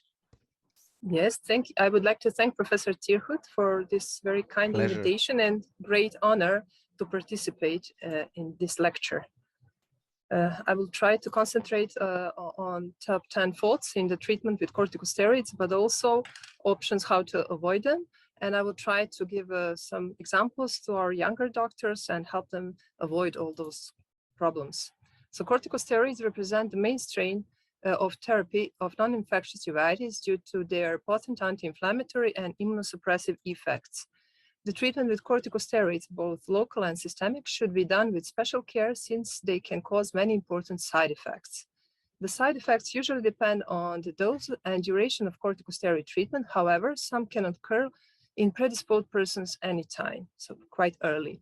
So the most common ocular side effects, as we know and are mentioned, are cataract, which also usually occurs after longer treatment, then secondary glaucoma and central serous chorioretinopathy, which can occur anytime. However, we must be cautious because corticosteroids can cause reactivation of infection due to suppression of immune mechanism in the eye, or atypical or very severe spread of infection in newly infected persons. So I would like to show a few cases to just emphasize those points. So this is a patient treated for 5 days with pulse intravenous corticosteroids for papillary edema in the left eye. After the treatment, left eye edema resolved, visual acuity improved, but lost vision in or decreased vision in the right eye. After scanning, we realized it was acute central serous chorioretinopathy. Acute central serous chorioretinopathy can occur also after longer treatment, and this is a patient with retinal vasculitis, periphleboitis, and intermediate uveitis treated with peroral taper of corticosteroids for 6 weeks, after which he developed acute central serous chorioretinopathy, which was seen on fluorescein angiography and OCT. The systemic side effects of corticosteroids are multiple and include the onset of diabetes, especially in pre-diabetic persons, which are not followed enough, hypertensive crisis, especially in patients who already have hypertension, osteoporosis, especially elder female patients, and with chronic usage, of course, osteoporosis, obesity, Cushing syndrome, adrenal suppression, but mood changes, which can occur especially in the patients with the pre-existing psychiatric conditions, and sterile necrosis of the hip. The last two can occur anytime, so early or later in the treatment. So the main faults with systemic corticosteroid treatment include faults with diagnostics and faults with treatment. Regarding the faults with diagnostics, the first and the most important one already mentioned is not investigating all the infectious causes. So missing infection is the major problem. Then others are giving corticosteroids before the diagnostic immunological assays because it would mask the results. Then giving systemic steroids as first-line medications without assessing the patient with fluorescein angiography and other diagnostic procedures. Then not considering atypical causes of uveitis like masquerade syndromes.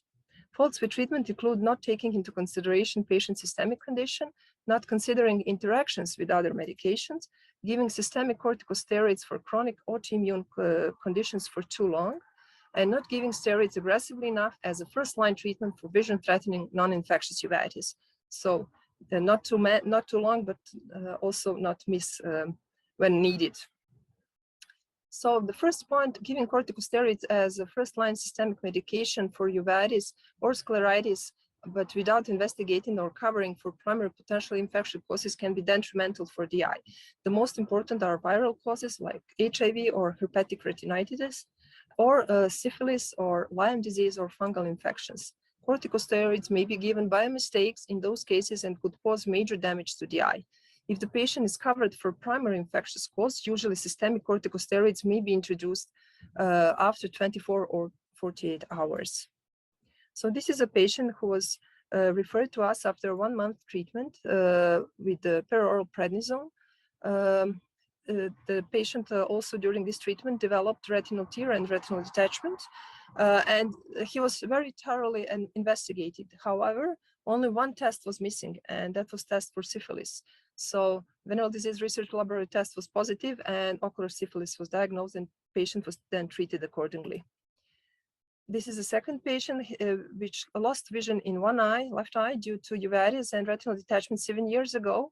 Was referred after treatment for anterior uveitis with the large keratic precipitates, pigmented, and also vitritis. Also, they saw edematous optic nerve and gave 1 dose of systemic corticosteroids. However, when the patient was referred, and they also noticed when they managed to see the periphery of the fundus that there was actual retinal necrosis, acute retinal necrosis in the periphery, and patient was referred to us. So this dose of systemic corticosteroids could be detrimental, but however, we managed to save the patient's vision so far. This is one very severe case of a patient which was hospitalized at the Clinic for Infectious Diseases due to encephalitis. The consultant saw her with direct ophthalmoscope because an indirect ophthalmoscope was not present. and prescribed 7 days of pulse corticosteroid treatments for optic nerve edema. After this treatment, she lost vision in both eyes and was referred with bilateral acute viral retinitis and retinal detachment. Unfortunately, this was no help for this patient. So just to note to younger doctors, when they go to consultations, always try to see as far periphery as you can. And if not sure, do not give pulse corticosteroid treatment. Then the second fault is giving corticosteroids before the diagnostic immunological assays are done, because it will result in a negative outcome. For example, when you do a Mantoux skin test, you can get a false negative test. However, systemic steroids will not interfere with quantiferon TB gold testing, so you can do that even when patient is immunosuppressed. Also, if you want to test for antinuclear antibodies, antiphospholipid antibodies, antineutrophil cytoplasmic antibodies, or any other immunology, you first have to take the test and then give, of course, therapy. And also in sarcoidosis, angiotensin converting enzyme or soluble interleukin-2 receptor can be lower after treatment. So you have to do test before. Then the next fault is giving systemic steroids as first-line medications without fully assessing the patient with fluorescein angiography and other scans, because you can miss, of course, chronic central serous chorioretinopathy and retinal macular dystrophies, which are main differentials. So this was a patient which was referred to us with optic nerve edema. As you can see in the left eye, the optic nerve margins are blurred, and suspect neuroretinitis in the left eye, but here's some fluid in the retina as well. We did the OCT and was atypical for neuroretinitis, so did fluorescein angiography and saw 2 pigment epithelial detachments in the right eye and one point of leakage showing central serous chorioretinopathy in this eye. So actually, in this case, corticosteroids are contraindicated. This is another case. Patient was referred as multifocal chorioretinitis in both eyes. And OCT was also showing a lot of fluid, retinal pigment epithelial detachment and subretinal fluid. And we did the fluorescein angiography showing that this was actually a typical pattern of hyperfluorescence for chronic central serous chorioretinopathy with this of normal looking. And we also approved CNV in the right eye, choroidal neovascularization. So the next fault for systemic treatment would be not considering a typical causes of uveitis and giving corticosteroids very long anyway. And this includes primary intraocular lymphoma and uveal metastasis. So the patient with a typical posterior uveitis that is not, it can initially respond to corticosteroids, but later on does not, is highly suspect for those conditions, so those masquerade syndromes. So this patient was referred as multifocal chorioretinitis, and we also did fluorescein angiography, and as you can see, those lesions are quite untypical for any uveitis. So after long and extensive examination, pathophysiological diagnosis was primary intraocular lymphoma. There is usually a delay in diagnosis and treatment of those conditions, at least 6 months or more, because of atypical presentation. The next fault will be not taking into consideration patient's systemic conditions and not monitoring those regularly. As was mentioned previously before, diabetes mellitus, hypertension, gastric ulcer, osteoporosis, psychiatric disorders, those patients have to be closely monitored if you decide to give them corticosteroids. Then not considering interactions. Again, it was mentioned. So some medications can increase the concentration of steroids, for example, due to increased bonding to plasma proteins and reduced elimination, like antibiotics, which we give, erythromycin, ketoconazole, anti-mycotic. Then due to reduced vitamin elimination via kidneys, like with cyclosporin A, or due to reduced metabolism, for example, isoniazid for TB or non-steroidal anti-inflammatory medications. Other medications can decrease the concentrations of steroids due to reduced GI absorption, like antacids, or due to increased activity of microsomal liver enzymes like rifampin. The next fault would be giving systemic corticosteroids for chronic autoimmune conditions for too long and causing the systemic side effects. And those were mentioned like Vokoyanagi-Harada syndrome, sympathetic ophthalmia, Behçet's disease, granulomatous with polyangiitis, with necrotizing scleritis and other vision-threatening side ocular complications. Then white-dot syndromes like birdshot choroiditis, serpiginous choroiditis, sarcoidosis, any chronic progressive non-infectious uveitis, Systemic steroids, usually used as a monotherapy, are insufficient to achieve control of intraocular inflammation. And in those cases, quite early introduction of second line of medications, which is immunosuppression, is needed. And the final point is not giving steroids aggressively enough as the first line treatment for patients who need it. For example, presenting with sympathetic ophthalmia, Vogt-Koyanagi-Harada syndrome, Behçet's, granulomatosis with polyangiitis, and serpiginous choroiditis. So this is a patient who was referred after with severe loss of vision that lasted for 2 weeks, and clinical examination was typical for Vogt-Koyanagi-Harada syndrome with fluorescein angiography and OCT. After pulse-corticosteroid treatment, the remission was achieved and was very prolonged with completely normal findings in the OCT. And this was due to very aggressive treatment. If we were not aggressive enough, it could go to chronic stage. So the main faults with local corticosteroid treatment include topical and subtenon or intravitreal applications. For topical, those are giving topical corticosteroids too frequently, too long, giving only topical steroids for anterior uveitis in cases who have some other problems, and for subtenon, giving very potent long-acting local corticosteroids for cases of infectious uveitis, giving subtenon corticosteroid injections for scleritis, giving subtenon corticosteroids injections too frequently and causing glaucoma, and injecting intravitreal corticosteroid implants in aphakic eyes. So this is a patient.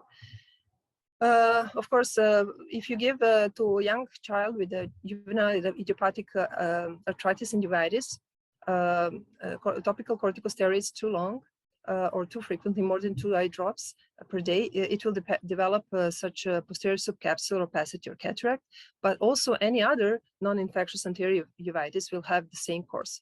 Also, any non-infectious intermediate posterior or panuveitis patient who were treated for too long with topical steroids will have the same complication, but will not achieve adequate concentration of the medication in the posterior segment. So topical eye drops can be used only to treat only this spillover anterior uveitis in those patients with posterior or panuveitis, and in small amounts. Then giving topical corticosteroids without mydriatics for anterior uveitis. Our patients do not like mydriatics because, of course, they are very young, they need the vision for near vision, and also they don't like very light areas. So mydriasis is not very pleasant for them, but they need it because otherwise they develop posterior synechiae. Or if a patient has herpetic anterior uveitis, you have to cover with antivirals, or otherwise you will have a poor outcome. The next is giving very potent long-acting local corticosteroids, subtenon or intravitreal injections for any posterior uveitis, even when covered for primary infectious causes, because those very potent long-acting medications have a very long half period of life and can reactivate the infection. So this goes for viral retinitis patients, syphilis, toxoplasmosis, or fungal infections. So this would flare up the infection, but exceptions do exist, but we need high caution. Special problem is cystoid macular edema in patients with infectious uveitis, which really need a close monitoring. So this is a patient who was referred due to flare of uveitis after intravitreal 3-amcinolone injection. In the nasal upper part, there was a scar, and of course, ocular toxoplasmosis was confirmed. And despite aggressive systemic and later intravitreal antibiotics, retinal detachment occurred. Due to very potent, I think that he even got two times intravitreal 3-amcinolone, so it was inevitable consequence. On the other hand, we have another example of a patient treated for congenital ocular toxoplasmosis 10 years ago. She had a small relapse in the better right eye. The left eye was amblyopic, and she was followed next year with, again, small relapse, and then lost to follow-up for 9 years. After that, she showed up with a large scar in the posterior segment and a new lesion active, and was referred after subtenon 3-amcinolone injection and given systemic antibiotics. She was covered with 3 antibiotics for 6 weeks and added after that 2 antibiotics for 2 more, and then given Bactrim every other day for a prolonged period.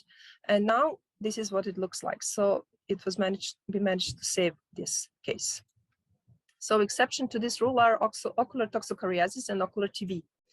So this is a patient which was referred after treatment with subtenon triamcinolone for vitreal opacities in intermediate uveitis, as was thought to be due to those opacities in the vitreous. However, after examination, Toxocara canis larva was seen in pars plana at 11 o'clock and also was documented in serology. The patient received antiparasitic medications and was doing very well because in this case, the worm is usually dead and the inflammation is just consequence of these particles of larva just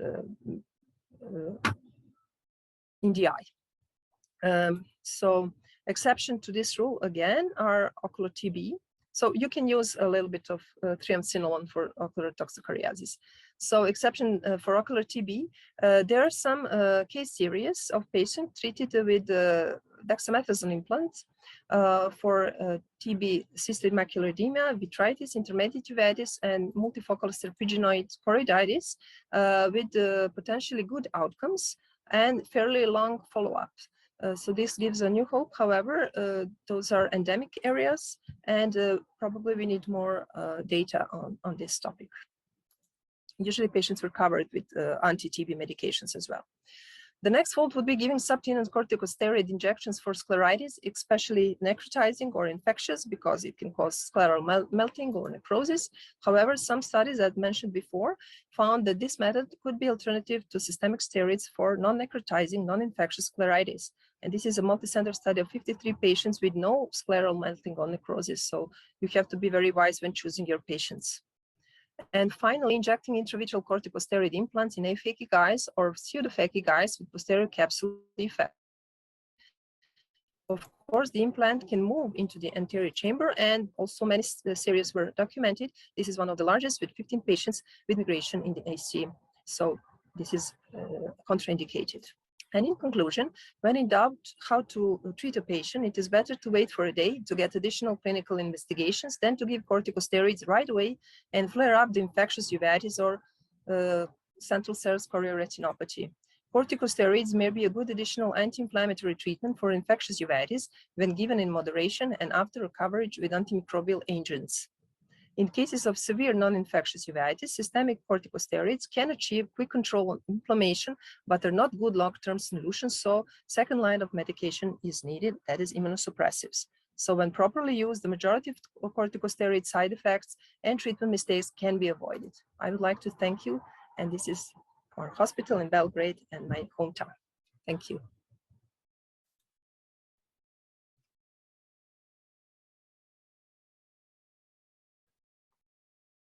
Well, thanks very much, Alexander, and thanks very much to all of you.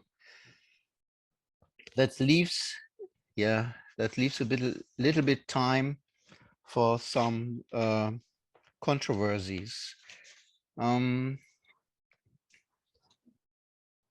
me ask all of you about your opinion about, probably the first is, we've heard that from different people, the maximum dosage of corticosteroids. Well, we are not talking about Japan, which has, I think, a limit of 30 or 20 milligrams of prednisolone. But how would you treat a patient who has a body weight of 120 to 150 kilograms? Would you limit that to, Aniruta mentioned, I think 70 would be the worst he goes up. What is your opinion? It's about all of you, please. May I start, Manfred? Sure. So first of all, I'm fortunate that most of my patients are not weighing 120 kilos. And to be honest, I think that maybe I saw very few patients like this. But in these cases, I may start with 80 milligrams prednisone. As a maximum. Yeah. Fernando, about US, I think you have a lot of overweight people there. We do, unfortunately, and I'm a little bit more conservative. I think that my maximum dose would be 60. I'm afraid about that above 60 milligrams per day, I may be immunosuppressing them. So I agree with Annie that 60, 70 is like the threshold. So I'm afraid going above that. Do you see any problems regarding the quick response in such patients? With, If the 60 milligrams, they just have 0.5 milligrams of kilogram body weight, yes. right, But the if distribution may be different. I think that's a problem. no, Sorry. you're right. If I'm concerned, Manfred, no, it's okay. If I'm concerned in terms of the activity of the disease, I start them on IV therapy. So 3 days, 1 gram IV methylprednisolone. So that would be a good start, induction dose, and then I can go to 60 oral. That would be the best if I see a lot of activity. Aniruddha, you wanted?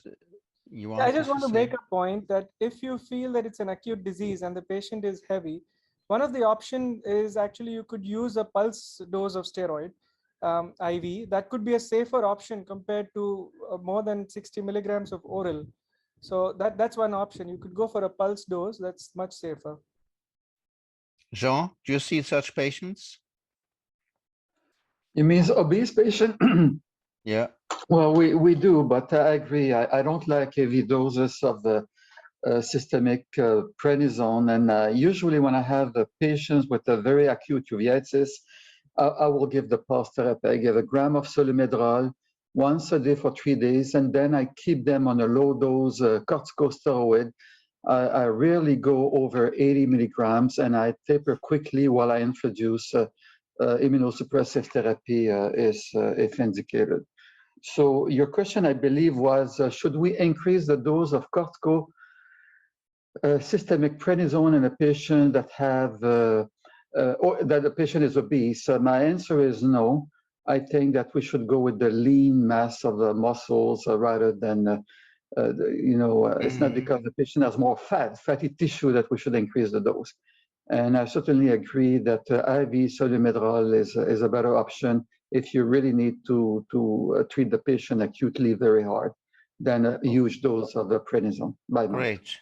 So Manisha, any experience with that? I would agree that if I have a heavy patient to treat, I would agree with Anirudh that probably I'll start with the pulse therapy. But the oral steroid dose, I go up to 80 also at times. Alexandra, similar? Yes, similar. We sometimes give 80, but quickly reduce. Great. So I Manfred, think there's, can I ask, yeah, sure. Can I a practical question for the panel? I have learned so much today. Wonderful talks, everyone. And one thing that I have some difficulties in clinic when you have 10 minutes or 15 minutes to see a patient in the US, I don't know how it is in other places, is that the question comes, okay, you're gonna give me corticosteroids. What are the side effects of corticosteroids? Then I give them the short answer with very few, telling them that this is not inclusive and there are a lot of complications or side effects that could be associated to steroids. And then please follow with your primary care physician and we have to work together. But do you have an easy phrase that you use with your patients? I'm curious about what to tell the patients to warn them about the side effects of steroids in a few seconds so that we don't spend another 10 minutes with the patients discussing about side effects. Well, I was for a long time, nearly 20 years ahead of department of our patients, uveitis patients. And at that time, we produced various small journals for these people in 3 languages, German, English, and French, together with Barambo Dagui and John Forrester. And I think in such patients who are really interested what's going on in these things, probably they have to read a little bit about these side effects. We just distributed these journals and I think they were very helpful. So I think we should probably reactivate them. We still have a lot of these examples, even in English. That's number 1. Number 2, I think there's hardly any drug where you have to explain so much as with steroids. So classically, even immunosuppressive drugs, it's much easier because people are aware of the side effects of steroids typically, and it's much easier. And I think it takes time. So in a normal situation, when people still think they give the impression they need some time, they have to ask some question. It's always good to have them not alone, to have them with some participants. Children always come with their parents, that's easy. But if two people are there, one is a patient, one is a guide, that's fine. Then I probably offer them to go out for a few minutes, let's say 20 minutes, and then come in with new questions. I think this is very important. And there are, of course, a few things which you always have to discuss, like weight increase, psychological situations, I think, something like that. And I always mention that this is a limited thing, that we are not planning to have steroids in a difficult dosage for the next months, let's say 2 or 3 months. That's very important, I think. And that's something which should be a message actually to all participants. Don't use steroids that long. So the expert in uveitis is someone who may start with steroids like everyone who sees these patients probably once a year, but then to switch very, very quickly and effectively to the adequate next drug. Extremely important, and to work with these drugs, then it's really fine. And most of these patients will really understand in this situation what's going on. Let me, before we stop now, go to one more point, which is, I think, very, very, very important and leads to a lot of problems. Until years ago, it was simply to divide uveitis in infectious uveitis and non-infectious uveitis. If you go to the program of the next IUSG meeting in Utrecht, end of August, you will find all these things on our website. We want to point out in these two different entities, in infectious uveitis, the immune component, and in immune-mediated diseases, probably infectious components. I think that's very, very important. Coming back to steroids, the point is, can you give a short comment about the role of steroids in infectious uveitis? Can we start probably with Manisha? And I think for tuberculosis, this is definitely established. You cannot or hardly actually manage a ocular tuberculosis without any steroids. So I remember a few years back, the concept used to be that you start anti-tubercular medicines and then subsequently 2 weeks later start steroids. But I think over the years, we have all realized that it's extremely important to start steroids along with anti-tubercular medications because the inflammation associated with it is equally destructive. So now what we are all practicing is that we are simultaneously starting anti-tubercular medicines along with steroids. Having said that, another thing that we often keep in mind is that rifampicin, which forms a part of anti-tubercular medication, actually increases the metabolism of endogenous steroids. And therefore, in these patients, rather than starting a lower dose of steroids, which often we would, thinking that it's an infectious etiology, here we would actually use something like a 2 milligram per kg body weight. And I think that's extremely important in the initial phase if we want to avoid the damage secondary to the extreme amount of inflammation that we have in these patients. Niruta, do you have to add something in this regard? No, I think, yeah, my thoughts match the same. I think in TB, it's well established, the role of steroids. I think the question mostly comes when you talk about viral uveitis and viral posterior uveitis, and when you have CMV retinitis, whether or not to use concomitant steroids in addition to antibody. And for me, I usually avoid in patients of CMV, and in AN, I usually do it only if it is a non-HIV, an immunocompetent person, only in those individuals at a very low dose. But I'd like to hear thoughts from you all. Fernando? I use it in some situations. Of course, the diagnosis of infectious uveitis has to be established. What is the organism, and then start treatment for that organism. And 48 hours later, I can add steroids if things are there is a lot of inflammation. Like Manisha said, the inflammation is what is going to cause the damage, because we're treating already the infection with the antibiotics or antifungals, or antifungals, no, antibiotics. Because with fungal diseases, obviously, we want to know if this is fungal, because we're not going to treat with the steroids. So that would be a contraindication. I wouldn't use it. Examples are toxoplasmosis. So if there is a lot of inflammation after starting antitoxoplasma therapy, I add steroids. And for acute retinal necrosis, I think it's important to add steroids after you start antiviral therapy, because the amount of inflammation, the development of PVR will lead to retinal detachment, and we want to try to avoid that.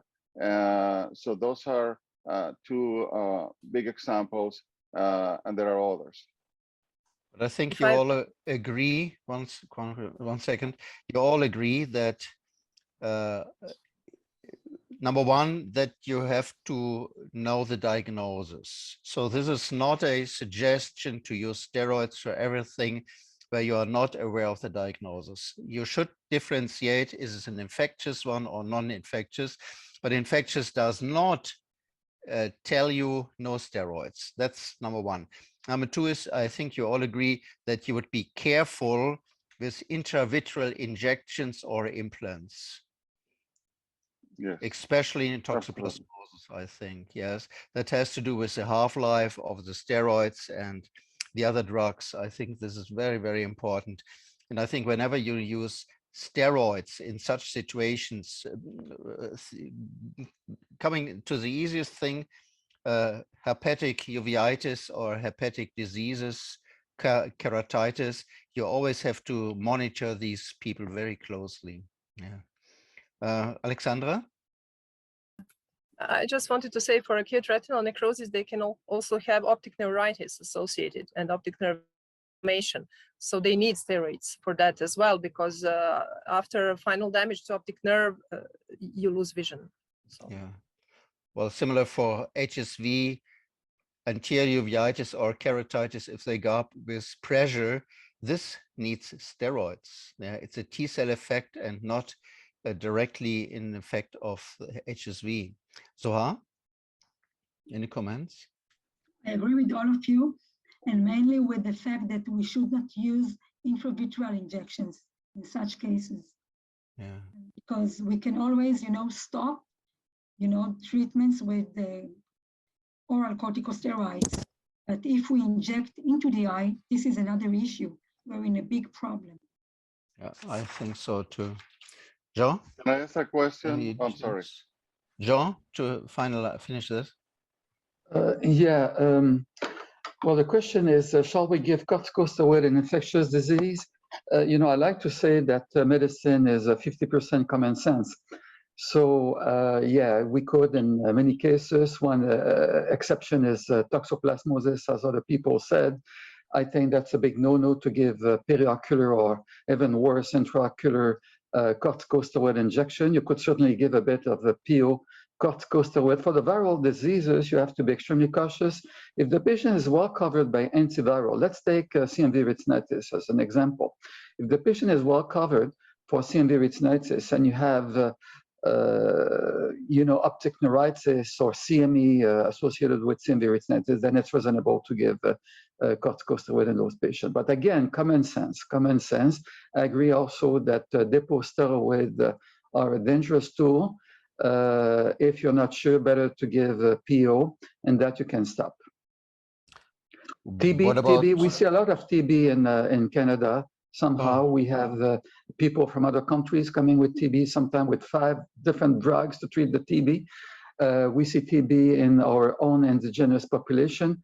And yes, we do use corticosteroid in those patients as well. Yeah. Early, yes? Early as suggested by Manisha? Early, yes. Often early, yes. I think that's really what we've learned tremendously. Yes. What about syphilis? Would you add probably topical or systemic steroids in these cases? Are you asking me, Manfred? Well, I have all Well, of you. What's your opinion? syphilis is always a double-edged sword. I'll be more cautious with syphilis than usually in my experience. Syphilis it goes away quickly with the antibiotic. One thing that we've learned with syphilis, especially in the AIDS population, we always thought that in the past, when I was a medical student, we saw a lot of patients that received bismuth injection in the buttock. And when we asked the patients, were you treated for syphilis? And we took X-ray of the buttock, and we saw the bismuth injection. We saw those guys didn't know what they were talking about, bismuth injection for syphilis. And then, after Second World War, we had the sulfa, and then people said, "Oh, the sulfa will cure syphilis." And then came penicillin and came ceftriaxone, and every single generation said they're better than the other one, the previous generation, and then we will cure syphilis. Well, and I think syphilis cannot be cured. Syphilis is a disease that you have to follow very, very closely. You have to repeat the non-specific test, and if the titers increase, you have to retreat the patient again. So I'm very cautious with corticosteroid and syphilis because it may mask the recurrence of the infectious syphilitic uveitis. So I'd rather follow the patient, and if I see an increased inflammation, I will rather retreat the patients with antibiotics than giving corticosteroid. I'm not saying they're not needed in some cases, but always keeping in mind that at the moment, I don't think we can cure syphilis. And if you see reactivation of inflammation, it's probably a new infection, an ongoing infection with the treponema. Oh, for sure, you need first antibiotics or antivirus, that's sure. Okay, so any more additional points to this? I wanted to ask a question to Manisha. She showed, and I've been fascinated with the results of intravitreal bevacizumab for the granulomas in TB, and you mentioned the VEGF levels elevated in these cases. Is that the case as well for other forms of TB, including vasculitis and TB? Can you treat with intravitreal bevacizumab or not, in your experience? And maybe Annie also knows about it. So right now, actually, we've just done a study on TB granulomas. And there we found that the VEGF levels were extremely high. They're about in the range of 1,000 to 1,500 picograms per ml in comparison to an AMD CNVM, where they're in the range of about 100 to 200.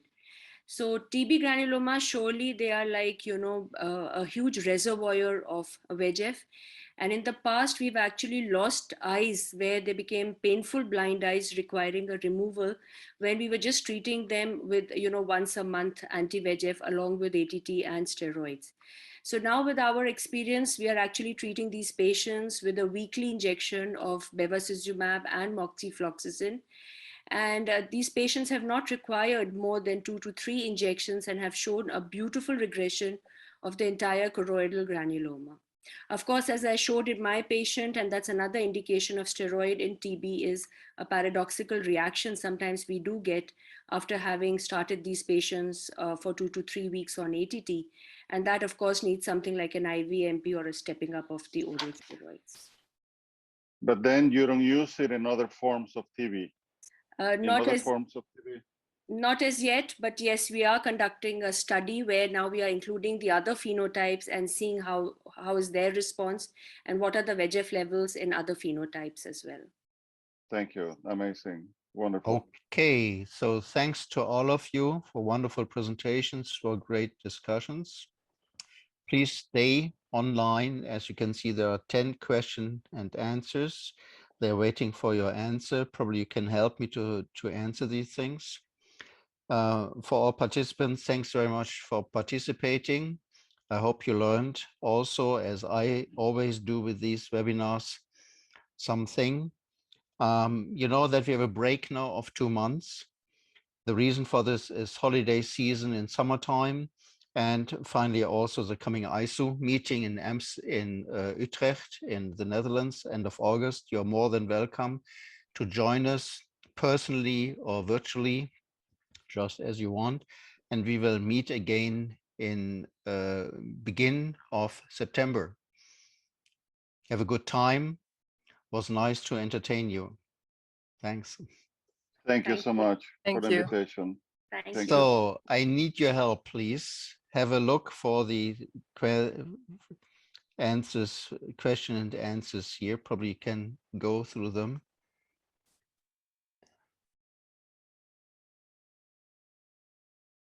So there's the first one regarding bridging therapy. That's a good one for Aniruddha. So the first one is, while you're switching immunosuppression, bridge therapy, how much is recommended? So I think it's a simple answer. No, can you answer these things? Yeah, Simply. yeah, I'm on it. Yeah, I'm typing the Yeah. answer. I think that's easier. Yeah, I did answer one of them as well. So yeah, we're working on it. Okay.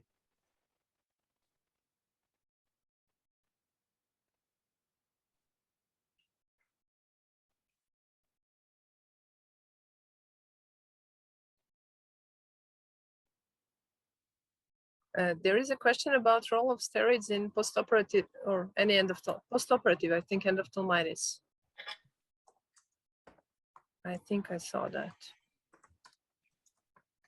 Yeah, the problem with postoperative endophthalmitis is sometimes corticosteroids are needed because even though you cure, somehow decrease the bacterial load, those bacteria or the antigen from the bacteria are acting like an adjuvant. And you still have this ongoing sterile inflammation that can occur in a postoperative endophthalmitis. So yeah, sometimes corticosteroids are needed and sometimes long term. And when you stop them, the inflammation is coming back. So it doesn't necessarily mean that the infection is still going on, but there's a kind of adjuvant type reaction that can occur following the treatment of postoperative endophthalmitis. I totally agree. Once you get the results from the lab and confirm that this is bacterial ISTAR and steroids 48 hours later, it's very useful.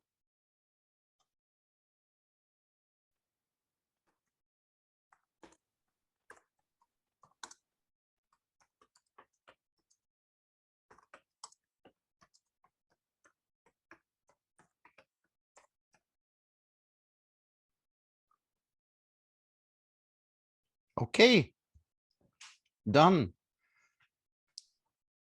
Thanks Yes. so much. Thank you. Thank Thank Have you. a you. beautiful Thank you. weekend. Bye. Thank Bye. you. Thank Have a you. nice Thank day. you. See you in Utrecht. Yes, too, everyone. please. See you. Good Bye. to see you all. See you all. Bye-bye. Bye-bye. Take care. Bye-bye. Bye.